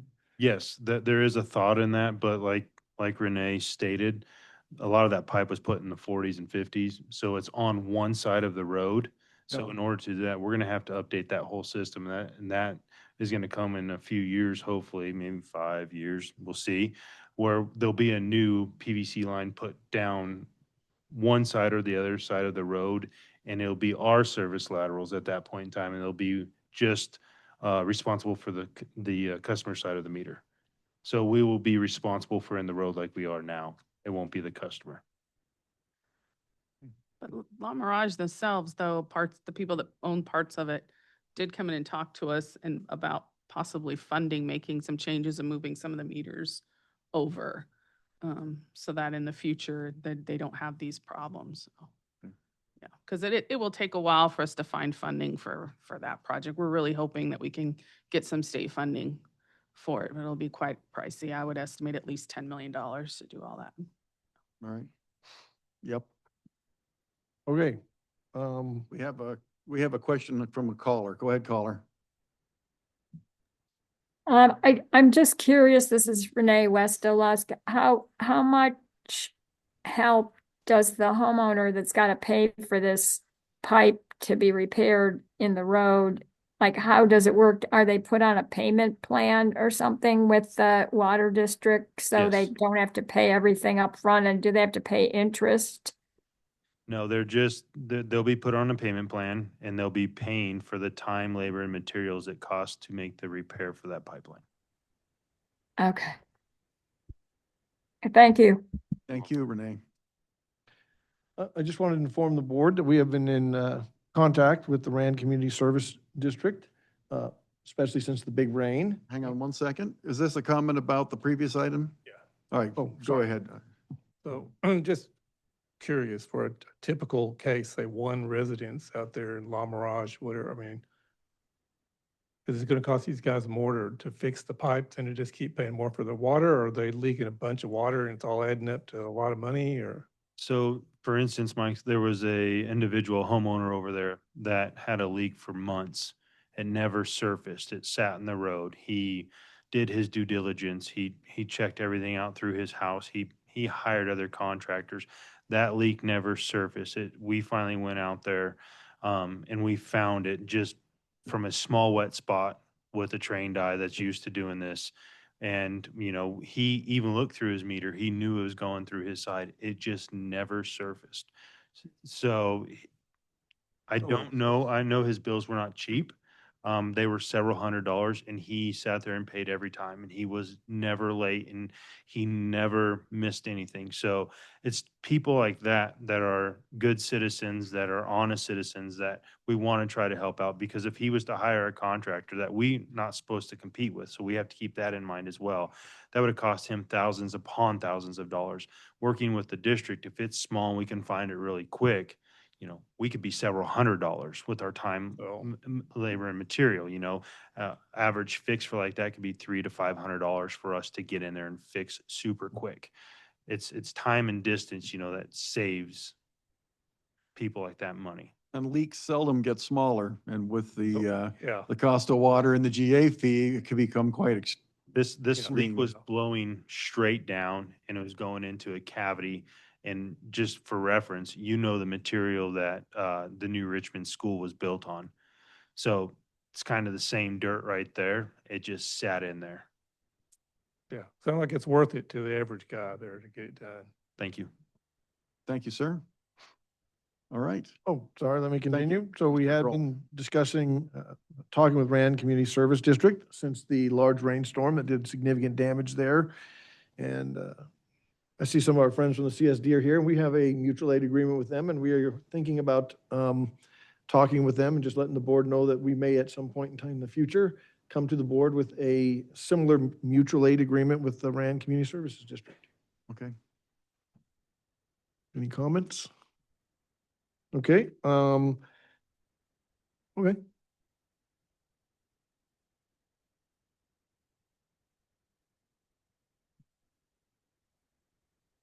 I think that is an excellent idea. People that live in Randsburg are really isolated, and their line is a long way, their wells are a long way from the community of Randsburg. So if you can form a mutual aid agreement and help these people out, I think that's wonderful. Thank you. Thank you. For the record, that's Judy Decker. Okay, next We got a call from Inyo County Code Enforcement. We have a piece of property up there called the Grant property, and there had been a significant amount of illegal dumping on that piece of property. And this is a problem for us. John has been, and I believe Justin have been actively involved in this. I actually went up there personally. We met with some people. There are pictures. Thank you. We believe we are making progress, but it certainly brings up the question of, I think we need to sort of figure out what we're going to do with that piece of property over time. I believe it's just going to cost us money. So we're not looking for any, we're not looking for any like formal motion or a direction at this point in time. However, we are saying that we need to think about that piece of property because we don't want that to become a financial burden to the district in the manner it appears to have become at this point in time, and we don't want that to happen in the future. Well, great. Well, first we can Everything return I'm the seeing Olancha RV Park's cardboard box to them. Everything I'm seeing here is trash on our property? That's not everything. That's what I could give you just a synopsis of really quick. 2 cars? I would like to give you an update. Justin and myself went up there the other day. Excuse me. Those cars are now removed from that pile. I have a time lapse. I've been working closely with code enforcement up in Inyo County. I've done a time lapse since 2018. And one of these pictures actually shows the backhoe with an operator pushing stuff onto our pile. Thank you to Google Maps for that. So what you're seeing right there, there's a whole steel pile that you haven't even seen yet that I didn't submit photos yet because we just found that the other day. And we spoke to the person from Olancha RV Park, and he came right to us. And very nice gentleman. He is cleaning up his mess out of there. And he's also, I was taking photos of the steel pile, what the backhoe has pushed, and he started saying, we'll help you clean up the steel as well. So he was right there with his backhoe and he started moving some steel. Now, I will be going back up there here next week or the week after there to meet with the code enforcement on site. We have asked for a grace period, so we don't get fined for this. She has been more than happy to work with us as long as we keep showing progress and contact with her. So we will be on site meeting her next week or the following week to start remedying more of this. So some of these photos that you're looking at here, some of that stuff has already been removed. The sheriffs have been called on the two vehicles. Registration has been pulled. They have an owner of one, and they are still investigating the other. And we will probably be getting some reports from the county as well to keep you updated. And obviously, we're coordinating with legal on this and getting their advice on it. Good grief. What do they do? Carry these cars out there in a trailer and just shove them off? There's 3 cars, So- there's a half-bearing Yes. vehicle and 2 laying on the surface. So there's another, when they were up there the first time with the code enforcement witnessed dumping as well. Really? Okay. So they are on it. They are more than happy to help us. They've given us days and dumpsters, to where we can, they haven't given us dumpsters. I misspoke. They've offered to help us to get free dumping days up there. Problem is that's a cost to the district. We're going to have to hire somebody to go up there to fill those bins up. So working with information that you have in your board and your packet there, it's already starting to clean up for us a little bit. So we will be diligent on this project so we do not burden our customers, our ratepayers, with another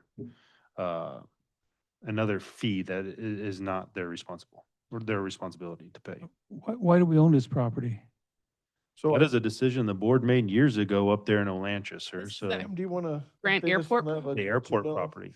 It's like 360 acres. So The Jim- aqueduct runs through it. It's a land, it's. I wish I was listening to the conversation. So Jim, Yeah. the Grant property, why do we own it? The airport property, as I understand it, back a while ago when the district purchased some lands up in the Inyo County, one of them being the Butterworth Ranch that is being actively farmed. They purchased a couple parcels in an attempt to generate a water supply that may be able to be moved south. as we've gone forward. It's been very difficult just to maintain the current lessee that's on the Butterworth Ranch. And we've never been able to find anybody willing to try to farm that airport property. And so that didn't pan out. Or the Stein property. We have Or that the other Stein- one too, yeah. There you go, there's three. So we've only got a farmer for one of the properties up there. We have looked at solar for this Grant property. And the biggest problem is that even if you can generate the power, there's insufficient transmission lines, so you can't move it. So, we can't farm it and we can't put solar panels on it and move the power. So we're running out of uses up for it. And I will say that Ty and I have had discussions. I believe the lease on the farm is coming up, and we are going to actively try to turn these into some sort of either actual, I don't want to say profit making, but something that either breaks even, or we're going to have to figure out some other way to Okay, do something with those properties, but we don't have a plan just yet. all right. Questions or comments on this? Go ahead, caller. Yes, this is Renee Westerlusk. On this illegal dumping, when was the last time anyone from the water district looked at the property? I mean, is this something new or has this been ongoing for years? So we visit that property monthly. We have a couple of wells up there, but the wells are not in proximity to where the illegal dumping, and it's a fairly large property, so it wasn't easy to see. The dumping is also very close to a small place called the Lancha Cafe and Resort, RV park. And so when you're driving down the highway, it's actually hard to tell if it's on their property or ours. We really weren't aware that it was on our property until we got the call from code enforcement. But like, has the water district sent anybody up there? Like, you haven't seen it in a year? We go up there every month. Coffee. So has this accumulated just in the last month, do you think? No, John, go ahead. So Renee, where this property is, the property line, where this pile is, the property line is right next to it. So for an average person, unless you're walking your property daily and know where your end points are, you're not going to know it's on your property. It's how close this is. It's intermixing from two properties. But it's been pushed to our property now, so it is our responsibility. So the code enforcement received a call, and now we are dealing with it. So there's other parts of the Olancha RV Ranch. They have a C van up there. They have some old RVs. All that is on our property as well. So we are now having to have them move that off of our property. So it's not that we're not doing our lack of due diligence on taking care of this property. It is so close to the property marker that the average person, unless you're walking it, are not going to notice that it's on your property. And you mentioned it was 364 acres, Yeah, yes. Particular property is, yes, which is probably bigger than Heritage Village. which is larger than that, and the backside of where the steel was is probably every bit of 80 acres away from the pile that you see in those photos right there. So us driving this property is how we end up finding the steel. So, And the only reason we visit the property is because we have wells up there, yes, sir, monitoring wells. which aren't near are not near the dump site. Yes, conveniently. Okay, thank you, Renee. Okay, thank you for clarifying. You're welcome. Okay. Okay, Mike, now I have a suggestion. Year or two ago, maybe more, there had been a lot at the end of Ward Street over on the east side. They sat there for years. The city had some dumb thing they did, and they allowed some person to leave a bunch of junk out there. You may have seen it if you've been over there by Taco Bell. And I got on their back, a couple of times because they're getting on individuals for having junky properties, and they got a really big mess out there. And the solution was to put out notice to all the scrap metal people, say, hey, it's free stuff, go get it. And it all went away. So That's a You good guys can do the same suggestion. thing. Free metal, go grab it, mark a line, say, well, if the guy's, taking advantage of the property line, and you want to be, real ethical about the deal, although he's been, incurring on your property for obviously a while. Right. You could run a string line or something and say, everything, south of this line's free stuff. Have all you want, get all you want, get it out of there. And you get it, you'll probably disappear just like that other one did. These scrap metal guys really, even if Right. they don't use the metal, they just love to collect metal. So, the other one, and it's kind of raises my curiosity. It sounds like I've heard mentioned 3 properties up there Mhm. or so, and one or all of them have a well on them. They're all marked. One of They're all- them, they're all the monitoring wells? farming place has actually 2 active wells. One, I believe, got hit by lightning and is out of operation. The other one is actually a well that pumps, and the other ones are monitoring wells. Is that correct, Renee? That's what I saw when I went up there. Okay, well, I was letting them a bit of information about properties in, county with wells on them. I may want to talk to you, George, off to the side. I may not want to make this, what I know about it public at the moment. But it's possible we, might have a use for one of those properties with a functional well on it. That would Okay. be helpful. All right, thank you, Mike. Thanks, Mike. Right. Look forward to it. Anyone else on this particular one? Then we have a caller? No? So I'm thinking of a song this reminds me of. Can anybody guess what that song is? Is that front page? Oh, all of the pictures. Oh. No, Alice's Restaurant, Uh-huh, yeah. where they took 27 8x10 glossy photographs with circles and arrows and a paragraph on the back of each one. It's a similar situation. That's the 1960s. All right, let's press on before I begin to sing the song and embarrass myself completely. Next slide.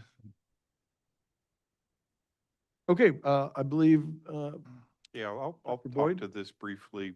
During the admin exec meeting, Mr. Mike Neal came forward and he's asked before, and I felt maybe we ought to take his suggestion a little bit more serious and actually talk about the idea that we could reduce water use in the area by encouraging some of our customers to be less invested in non-functional turf. We had that ordinance signed out by, or I guess executive order signed out by the governor year and a half ago that was focused on commercial properties, which seemed to be pretty effective in town, although there's still a few. But it didn't really do much for residential.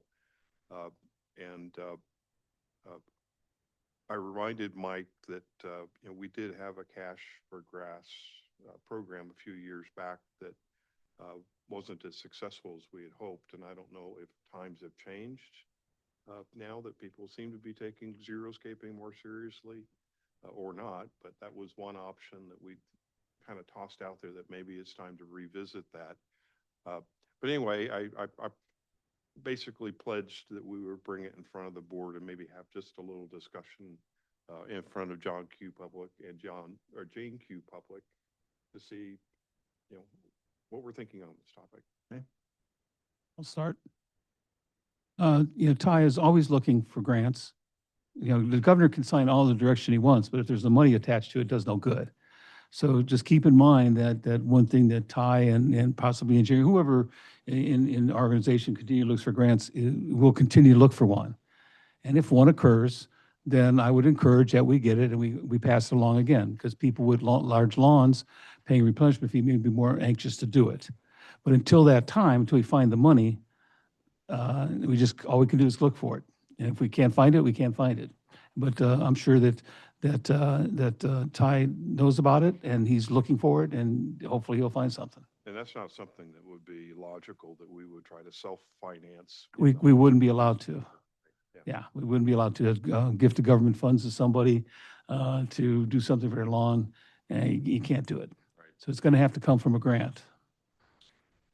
It seemed to me that the grant that we had, one of the problems was that your state controlled how much money you could provide per square foot.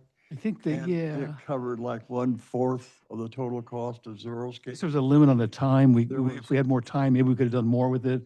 But the statute ran out of, it's time to give us the money back you haven't spent. Yeah, We had to get money back. yeah. Couple $100,000, I Yeah. think, if I remember. So I agree entirely with it. I've never said I don't agree with it. I'm just saying that it's something that we got to find the money for, and we'll just continue to look. Maybe just a request to staff through the GM that we do. I believe they are, but he can ask the them grant again to be money. sure. It's- They're always having their eyes open for any grant that we can, to benefit us. They're also looking for grants to help convert people over from evaporative coolers to refrigerated air or splits, split air conditioning. Mhm. That would help as well. I think. And I've always argued, Dave, and we talked about it, that if we found a grant that did that, it should include the comparable solar power that you can put in. So it's a full grant that is split system and solar power that can tie into their home to help offset the cost of it. Yeah. And yeah, I'm guessing about 25 grand per would probably do something like that. Probably. Yeah. We But have again, it's going to have to be a grant. maybe another 1,500 acre feet that we could conserve if we were to address land xeriscaping and evaporative coolers. So there's some additional water savings to be had, and we're looking for opportunities grants to help fund that. Okay, oh. Thank Mike you. Newton. So let me clarify where I was trying to go with this. Okay. Thank you. Good night. Sorry, Mike, go ahead. It's okay. Was asking for was a first look at what kind of square footage of green lawn do we have in, basically in front yards, because those seem to be the target for being eliminated.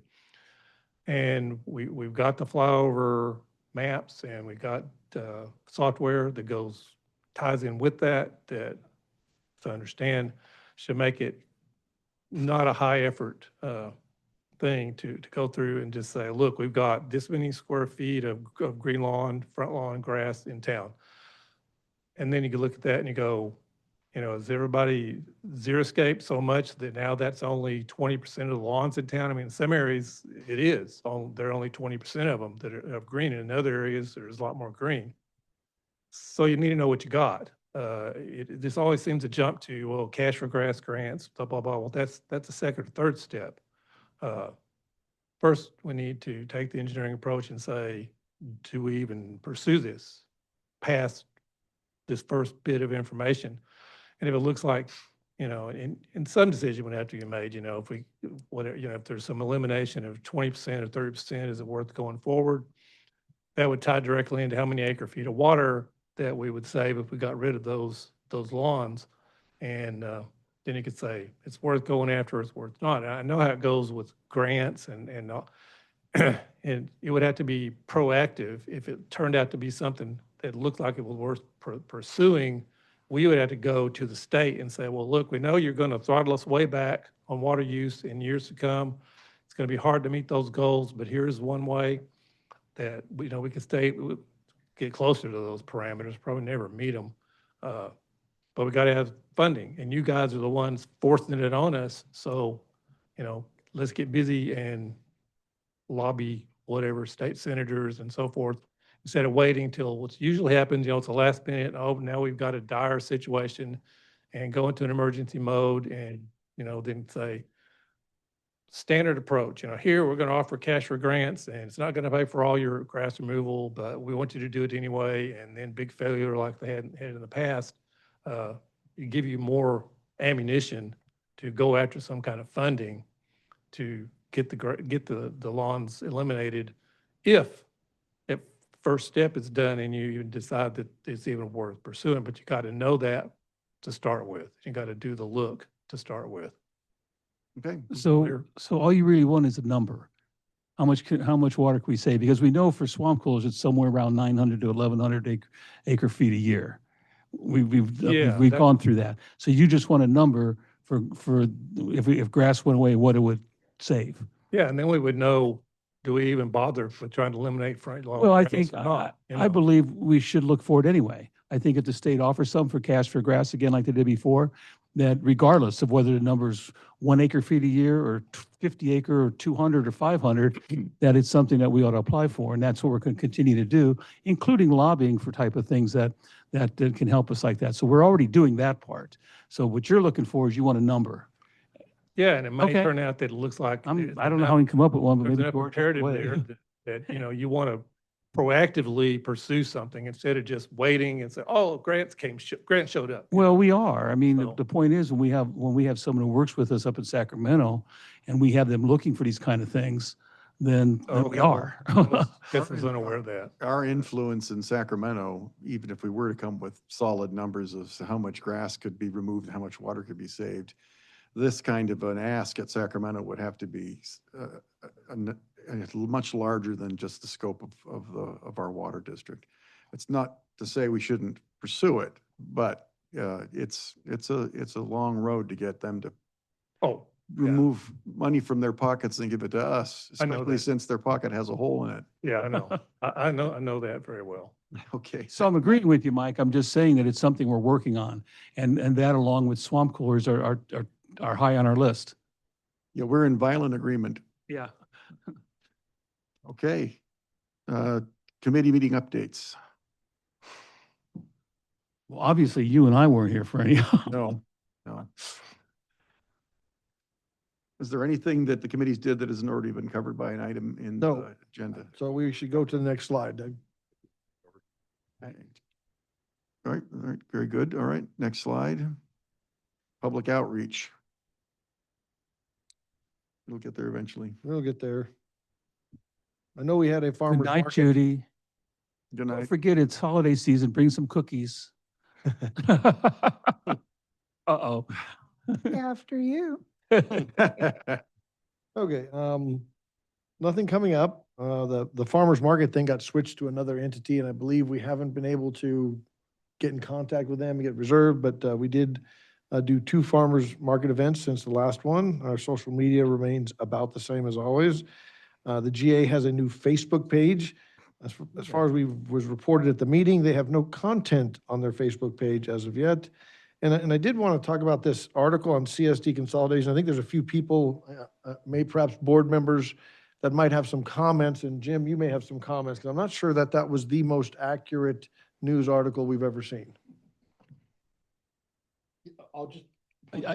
He probably sees it all. I did too, yeah. So just a couple things. Was not. It had some errors in it, and they weren't real obvious errors, but they were not totally accurate.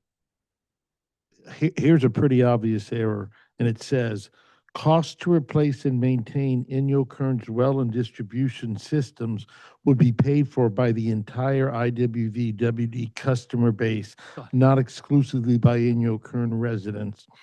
And then it says Inyo Kern citizens would also be able to run for positions on the IWV Water District to represent the community. Number one, this will be paid for, if it's going to happen, by the state. We're only allowed to charge our customers the reasonable cost of providing the service to them, not to Inyo Kern.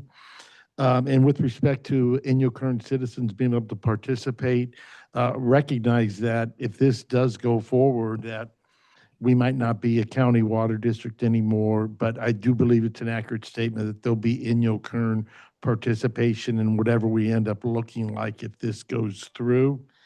And then the last thing, there was a quote, "I suggest you don't let it happen," said one man who claimed that Indian Wells gets its water from Naw's China Lake and is losing access to that source. This is kind of tied into the Federal Reserve water right discussion, which I don't want to reopen, but that is also an erroneous statement. And so that's all I have on the article. Thank you. Latter 2 statements were counter commented by me, not following your advice to sit in the back of the room being quiet. So I identified myself as a water district employee or board director, and then talked about the truth in those last 2 statements. I didn't want to get into the details on the first. So the so on our committee agenda, issue. we have a spot for you to tell us a whole report on everything you've done in the committee. That's coming up in the next slide. Well, is it coming up? I believe okay. so. Just Sorry, so you know, I wasn't reading ahead. All right. Item 5. look at that. NU Kern CSD ad hoc committee meetings. Okay, who's going to take that? I was going to defer to you, sir, and to Jim. So there were 2 meetings. I went to the State Water Board meeting, and then the week after, I met Christy and Holly and several other members of the NU Kern community at that meeting. They invited me to their follow-on CSD meeting, which happened last Thursday. I think it was last Thursday. Oh, you weren't there. You were at the State Water. You were at the State Water Board. So in any event, the discussion was lively. The state was very clear on their desire to move forward with a consolidation. By lively, you mean contentious? I thought they handled themselves real well. Okay. I mean, he was factual. Mallory, can you Yes. talk into your microphone? Sorry. They were factual, and their position was clear. And the position was, much as we read in the letter, they don't have a lot of confidence in CSD's ability to work themselves out of this issue. There were questions about, well, why can't we get the money? They were deliberate in their responses and saying, we haven't seen anything to give us an indication that you guys would actually be able to move forward in a positive way on this. So that was a bit contentious because the new board is trying hard. Holly and Christy were both here. They had to leave early. And they've been working hard to try to pull this together. And the big challenge for them is to try to convince the state that they have a solid plan to move forward and that the state could believe them and give them money, because they need money. I mean, the money to fix this problem in CSD is real. Yeah. And they don't have the resources within their community to do the massive changes that the state is requiring. So, but the state made it clear that they, didn't have a good feeling that CSD would actually be able to execute this. So they stood pretty strong, the state did, about pushing forward with their desire for initially a managerial consolidation and later a physical consolidation. They had a good question and answer period. You read a few of the ones that were there were not exactly answered correctly or reported correctly by the newspaper. Well,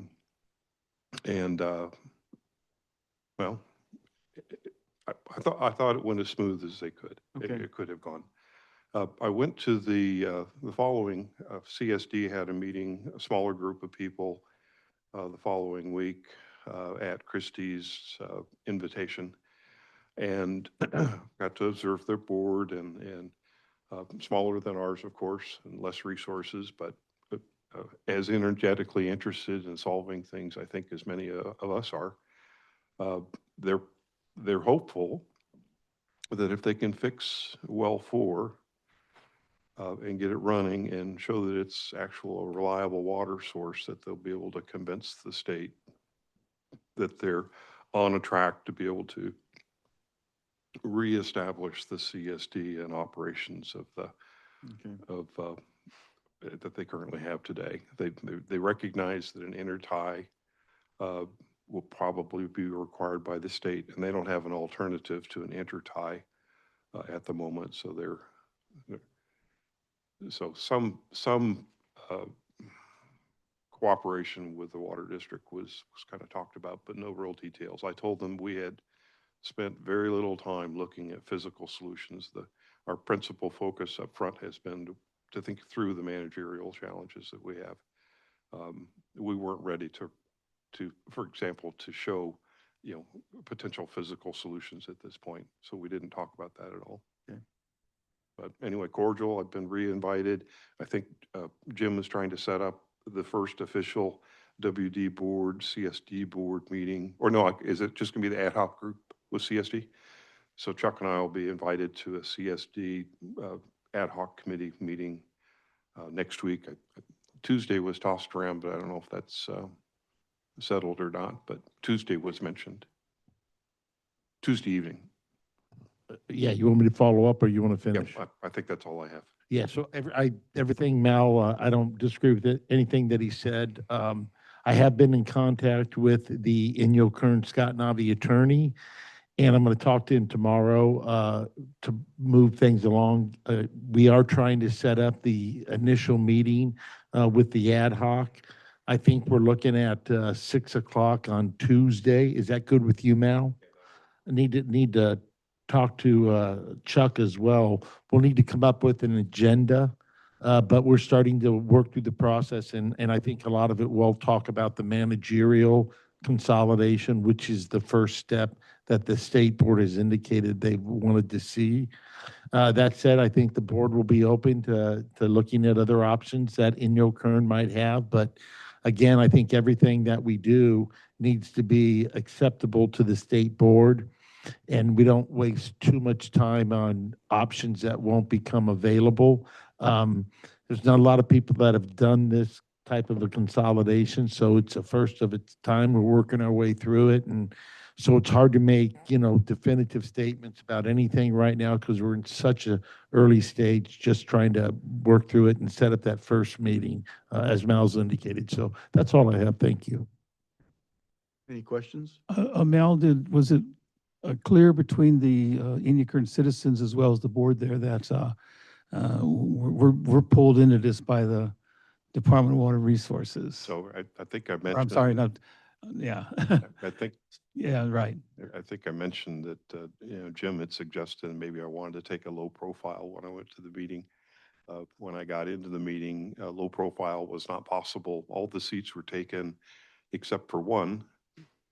And I was sitting between CSD's lawyer and April, the VA representative. So it's kind of interesting. And so low profile was a little hard to maintain. But one of the things when the State Water Board started to present why he was there and gave some background, and I stood up and asked the question. I said, could you clarify why it is or that Indian Wells Valley Water District is involved in this? And he says, could you identify yourself? And I say, yeah, I'm a board director on the Indian Wells Valley Water Board. Yeah. Could you clarify for the group why I am and why we are involved in this? And he did. He spent a minute or two describing this. This was something that the state had decided, and they thought the most logical solution was to force a consolidation between Inyo Kern and Indian Wells Valley Water District. So, I wish them the best. If they can put it together, accepted by the state, more power to them. well, and I shared that with Christy. I said, we're kind of reluctant partners here, but we're not given a whole lot of options by the state. And if you guys can figure out a way to pull out of that, we're rooting for you. And we still have to move forward with this directive. Species of shotgun wedding. Yeah. Right. Well, I think the state waited too long to do anything. Probably. They've had for the last 10 years reason to talk with them, to tutor them, help them, get along, and they just sort of ignored them. And unfortunately, that's where we are at this point. I'm curious, George, do they still owe us money for what we've already done? I believe they do. I think the last thing Ty said was went from 20,000 down to around 10, I think is what was So they're said. paying. They're trying. They're trying. Yeah, it's good. All right, we have a caller we have two callers. I'll let you pick the first one and let me know when you're ready.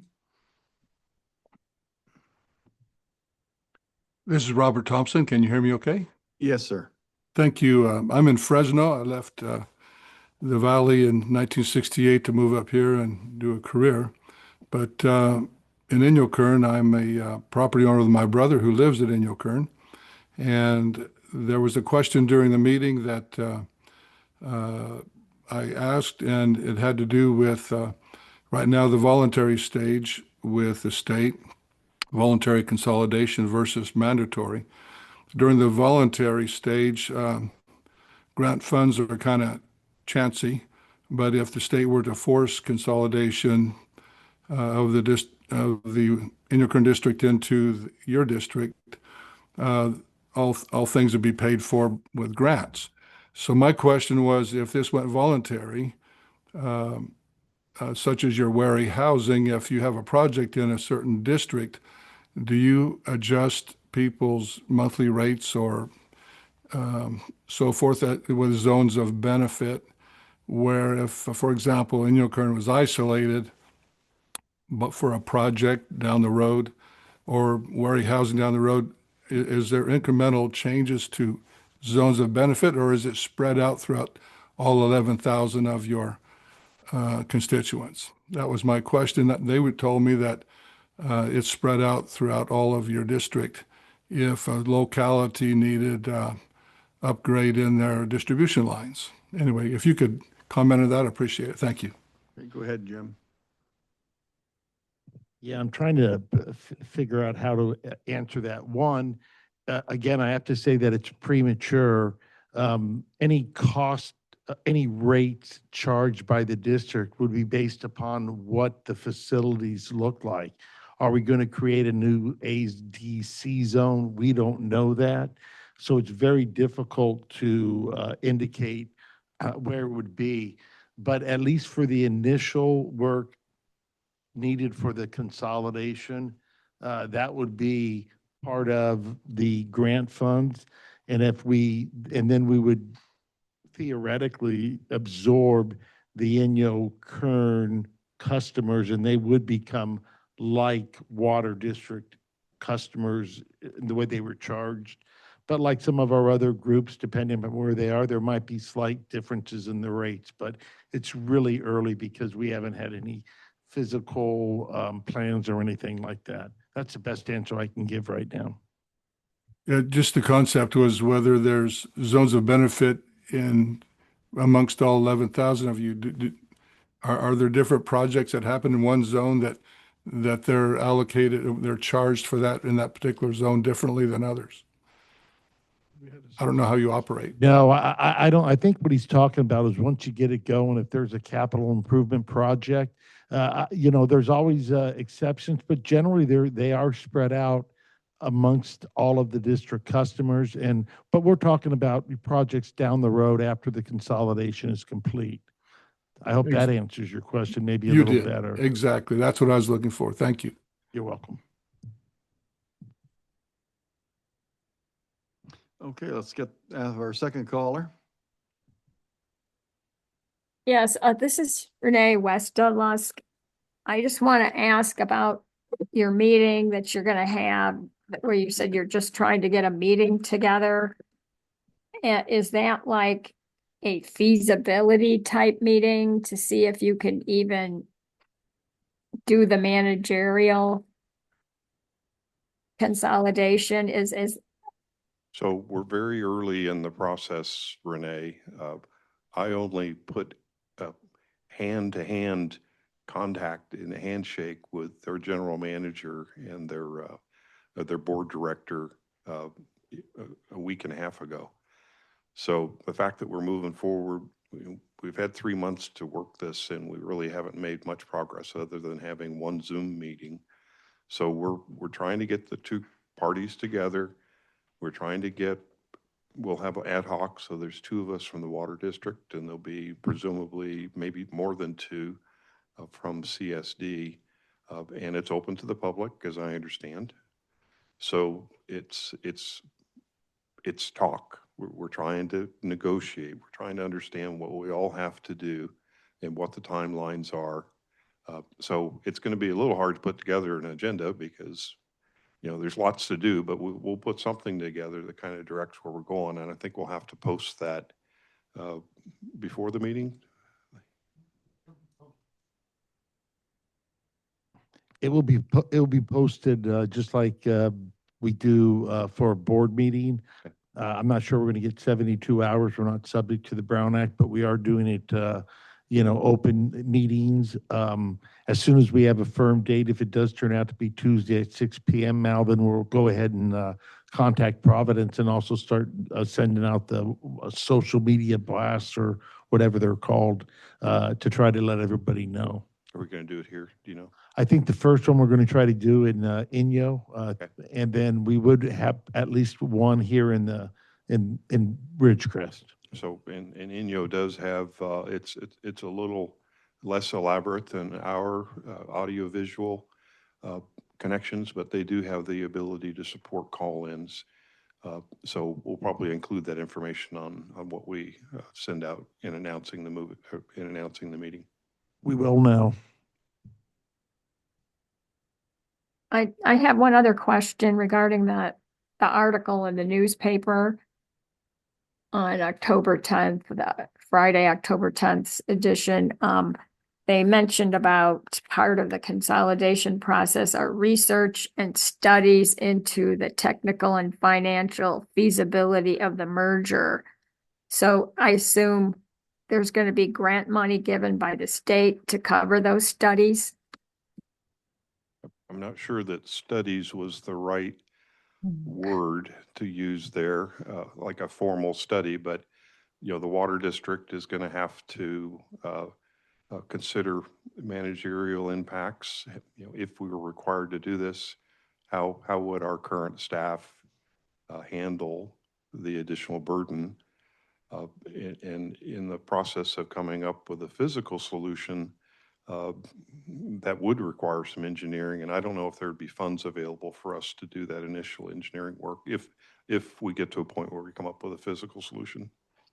I believe there would be funds available, and I think it's more like an engineering feasibility study. What is it going to look like to physically connect these two districts? Does that help? Yeah. Okay, thank you. Yeah, more to come. We're going to have lots of meetings between now and the end of the year. At least 3 that I'm aware of. We may have 4. All right, thank you. Or anything else on the CSD? Right, then let's move to Rademacher. Try to make these quick. Not much has happened on Rademacher right now. You know, phase 1 is done. I'm working with Jim on trying to get worked out the easements out there. We still need some easements. He's been looking into whether there's any dedications for roads. We found out there's not. The GA has not been much help, unfortunately, in this. I mean, it is supposedly they're funding this project, but they are covering any of Jim's fees when it comes to this. So that's all being submitted. But yeah, we're trying to get it figured out how we're going to, get those easements. So that's where we're at with that. And if we can get those in place, I believe our construction crew will be able to get back out there when they're done with their section of Brady that they're going to be doing this winter. Okay. Questions? We have a call. Caller, go ahead.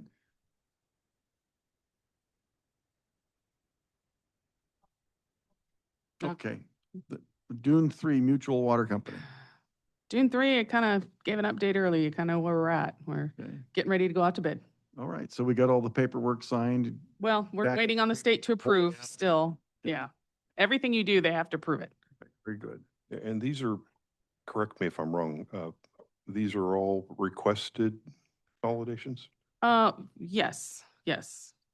Rademacher Way is being funded by a grant from the Department of Water Resources through the Groundwater Authority because of the water quality of the well.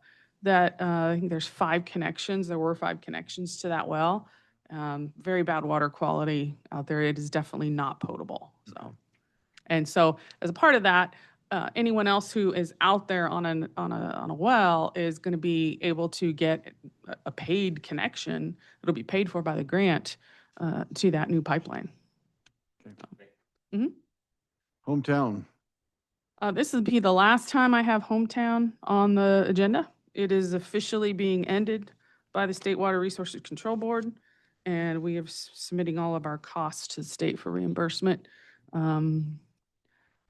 Yeah, Hometown has pushed back enough on that they're not going to be going forward. Okay, so Hometown is no longer going forward with the consolidation. Correct. So it was requested at one time. There have been changes to property ownership out there, and now they no longer want to do it.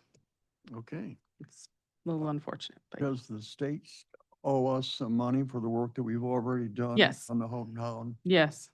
We've submitted that to the state, yeah. All right, very good. Questions or comments? All right, then let's go to item 6, Brady Street Transmission Pipeline Replacement. On to Brady. So we're in the design phase right now, the base mapping. We decided to go and do some new base mapping. I expect that to be completed here within the next month. It is a possibility that we will not be removing the old pipe, that we will go parallel to it, which will save time and save us some money. And we'll be able to abandon in place. So we'll see if that's feasible. Pipe we know we have in the yard, but other parts are also on order. Okay.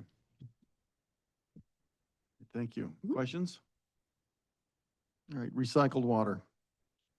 Nothing significant to report other than the agreement between the groundwater authority and the city is due for, I guess it ends in November. That's really all we have to report. Okay, thank you.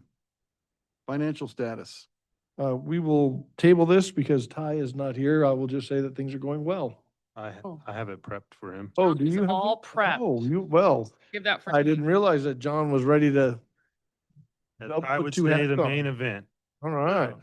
Anyway, Sorry bear about with that, me. I John. didn't update the slides. I just took Ty's report, so I'll report on Ty's report. So I'm not going to try to keep up with the slides. I'll have you keep up with me. So sorry about that. Revenues, just over 4.8 million. That's $178,543 better than budgeted so far right now.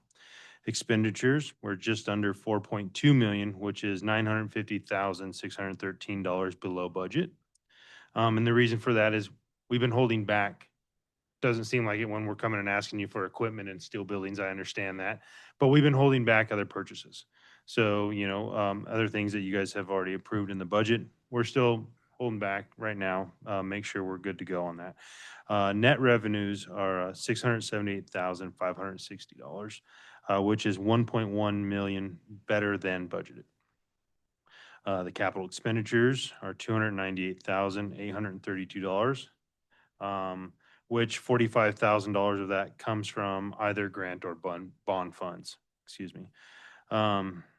Everybody's prized possession here, GA extraction fees, they total $3,495,000, just a little over that right now. Replenishment fees, just over $15 million right now. So your total for GA is $18,652,757. Okay. That is it for the financial report. Thank you. That one just like Ty. All right, that's arsenic treatment plant right here. So plant 1 produced 5 million, just under 6 million gallons of water. Plant 2 just under 16.5 million gallons of water. That's total for the season? That's total right now for the month. Okay. That month, sir. So, which is lower than we have been producing right now. Okay. It's almost about 10 million gallons less this year. This last month. Go ahead, next slide. I know we have at least one person in the audience that may not understand why we have arsenic removal in only one location. Could you spend just a moment for our guests from Inyakern to understand that? We have 2 locations. We have an arsenic removal plant 1 and 2. One is on Mahan Street. The other one will be off of Primavera. So we have a couple wells that didn't meet state standards of 10 parts per billion. So they were just slightly over that. So we had to build a arsenic removal facility. We were in the past few months able to take 1 well off of the arsenic removal facility because it is now falling below what the state recommendation is. So. And that water gets blended with other That wells? water, yep, it gets treated and just pushed right into our system, and it mixes throughout the system into tanks. Oh, yeah, those plants have been online since 2011. Yeah. Lower the levels, like you said. Yes. Lower the levels, and then I need them, and that's It is. Yes. It went from If- 50 to 10. If you ever want to come get a hands-on look through them, let us know. We'll be Yeah. more than happy to walk you through them to give you a better idea of what that would take. Not a problem at all. And that's Tom Thompson from Inyokern. You're more than welcome to. He will. Lee Minerals also has a little plant. There's just kind of more smaller because they don't treat as much water. Yeah. Interestingly, Keeler, I believe, aren't they building a arsenic treatment plant for the small town of Keeler up north? And that's quite expensive. And it's a very small community and it is causing significant issues up there. How long are we gonna keep those in service? The plants Yeah. until they die. I mean, I No, can't, for the I se- can't for the give you a, season. an, For the season. I can't give, for the season? I'm sorry. I'm sorry. The season. I was So, thinking we're getting close. so when it starts cooling off, we start shutting them down slowly. We got to pull some samples here. So hopefully mid-November, early December, I would hope we can December. shut those plants down and we can start saving some more monies because Tom, they are not cheap to run. You pay a lot of money for chemicals. So that is probably your largest expense is And normally we only run them in the summertime and if I remember right, we have to run them till almost December because it's a once every 3 year sort of Every sampling. 5 years, yeah. Every Well, 5 years. normally by the end of October, they're offline. But we have this unregulated contaminant monitoring rule sampling, but it's required by EPA over 5 years. And you have to monitor the water that goes into the distribution system at the point that then enters the distribution system. We did request recently, though, from the EPA, and they actually answered during the shutdown. So to move it up 1 month, because the law requires a 5 to 7 month period between samples. We sampled in the spring also. So we are going to be able to get that done in November will be the last samples. We're getting one this month and getting one in November will be good. Thank you. Thank you. We have a caller, I understand. Go ahead, caller. Okay, this is Renee Westerlus. Normally you take both arsenic plants offline by October, but this year you're letting them go till November. What if it gets too cold to run them till November? Because in the past, I guess, Jason Lillian had said, oh, when the temperatures go down, there's problems with the valves. Yes, they freeze and crack, start leaking through. We don't have a choice. We have to leave them open so we can get the state sampling done. So if something happens where it gets too cold, you may have to fix broken valves. Not a may, it's a must, so we can keep that plant running so we can do the sampling, yes. But they do plan to do sampling soon in November, but like, I think the second week or the first or second week. Hopefully we beat the freeze. Yeah. Okay. All right. That's what, Thank you. originally it was December. And so we were like, I don't know if that's going to happen. So we did request to move it up a month. And they granted that request. Okay, thank you, Renee. Director Okay. Rotora, you had a comment or a question? No, I'm good. Okay, all right. So if we're done this one, we'll move on to operations. All right, let's get, so this past month, we had 24 after-hour calls. We had one mainline repair that led into a valve repair as well. We had 30 service lateral repairs. We had 33 service lateral replacements. We turned 16 valves. We didn't run the flush truck. Vacations and stuff kind of got in the way, so lack of manpower. We did repair 2 blow-offs in this time. And then you'll see again that there's some ticket locates we have to do for other entities that need, that request our services. So we had 188 total USA North locates and 1 USA South locate. We're in a weird area where San Bernardino County is south and Kern County is USA North. So when other entity, SCE, PG&E calls in for a line locate or any other utility, we have to mark our services. So that's actual calls we responded to, tickets we responded to as well. So that's gonna, yeah, that's gonna, I mean, broadband is, they're still pushing fiber and everything else. So we have to mark every time they want to bore. We got to go out there and mark a main, mark a hydrant, mark a service. So it adds up. And these aren't just small tickets. Some of these tickets are, multiple streets or multiple blocks at one time. You can do up to a half mile long with one ticket, just to give you an idea. So you're marking all of your facilities in a half mile per ticket. So it takes a long time. Can we join the next? Well, let me finish on this slide. So we had two individuals that had pretty big accomplishments. We like to say congratulations to Daniel Beardsley for becoming our newest certified 3G welder. That's not an easy accomplishment. That's a task and a feat. And Dan has successfully completed his welding test and will receive his certification. And Robert Renfro, he helps out tremendously on the operation side. He is our warehouse administrator, but he is always willing to help out on the operation side after hours.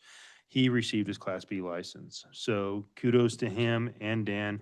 Robert can now start driving the larger trucks. So in time of emergencies, we also have more operators now. So we'll be having two more. We have another one going Monday for a Class B and another one towards the end of the month going for his, you have to take a course now. You can't just go to the DMV and submit your paperwork to get a license and then go take your driving test. You have to go to a school now. So we are sending operators to schools to become commercial drivers as well. So kudos to those gentlemen and good luck to the guys coming up pretty quick on their test. We also did one assist for Inyakern. You're fine. We did one assist for Inyakern this in the month of September. It was really quick. They pretty much had it. They did a repair and their repair blew apart. So we went out there. Holly called, responded really quick. They wanted to cover the base, the hole, and everything else. So we just made the repair and got out of there. So yeah, hats off to them. They keep trying. So yeah. Next. Yep.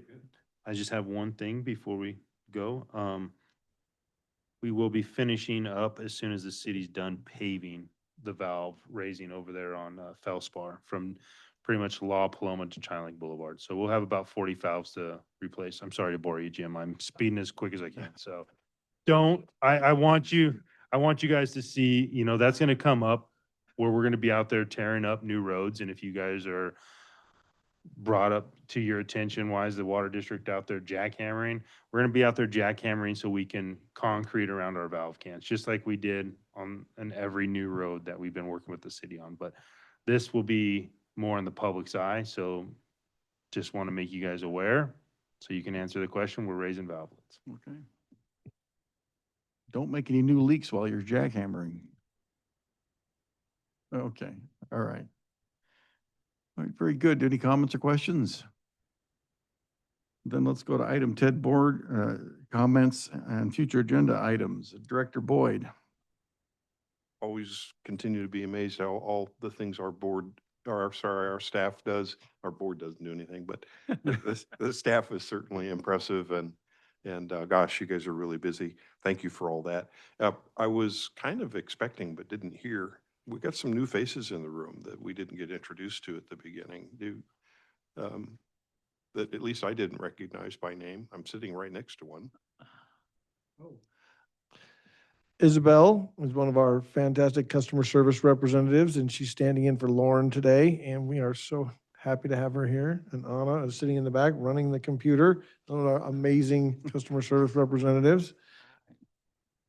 And They always we smile. thank them for, the extra time they dedicate to coming out here, and they do such a fantastic job. Thank you. Director Rotora. Yes, thank you. I don't know of any time that we've had so many things going on all at the same time. So I want to thank the staff for keeping all the balls in the air and not dropping them. So keep up the hard work and it's appreciated. Director Kozinski. I agree. There's a lot going on at the same time. The staff's keeping busy. I surely appreciate it. I'm even say thank you to Jim. We're keeping him busy, Keep it up, Jim, and stay healthy. You can get home today. It won't be tomorrow. Yeah, I know. And then, Mr. President? Yes, sir. You shouldn't have such long meetings. I appreciate Wait for a while and the meeting ends up being This is a long, I think you're setting a record. I appreciate that feedback. Thank you. But thank you to everybody. I appreciate it. Performance review, I think, is Yeah. next month. Yes, it is, as a matter of fact. I vote for Thursday meetings all the time because then we don't have to be back here at 6:30 tomorrow morning. Okay. I second that. Mr. Worth, you can consider that request to take care of your health to be a board order. This is my wife either, but All right, I want to congratulate Mr. Beardsley and Mr. Renfro on their new certifications and licensing, and thank you, Mr. all the President, staff, especially those that are standing in. just a point of clarification. I thought that next month's board meeting was going to be on Tuesday because of Veterans Day.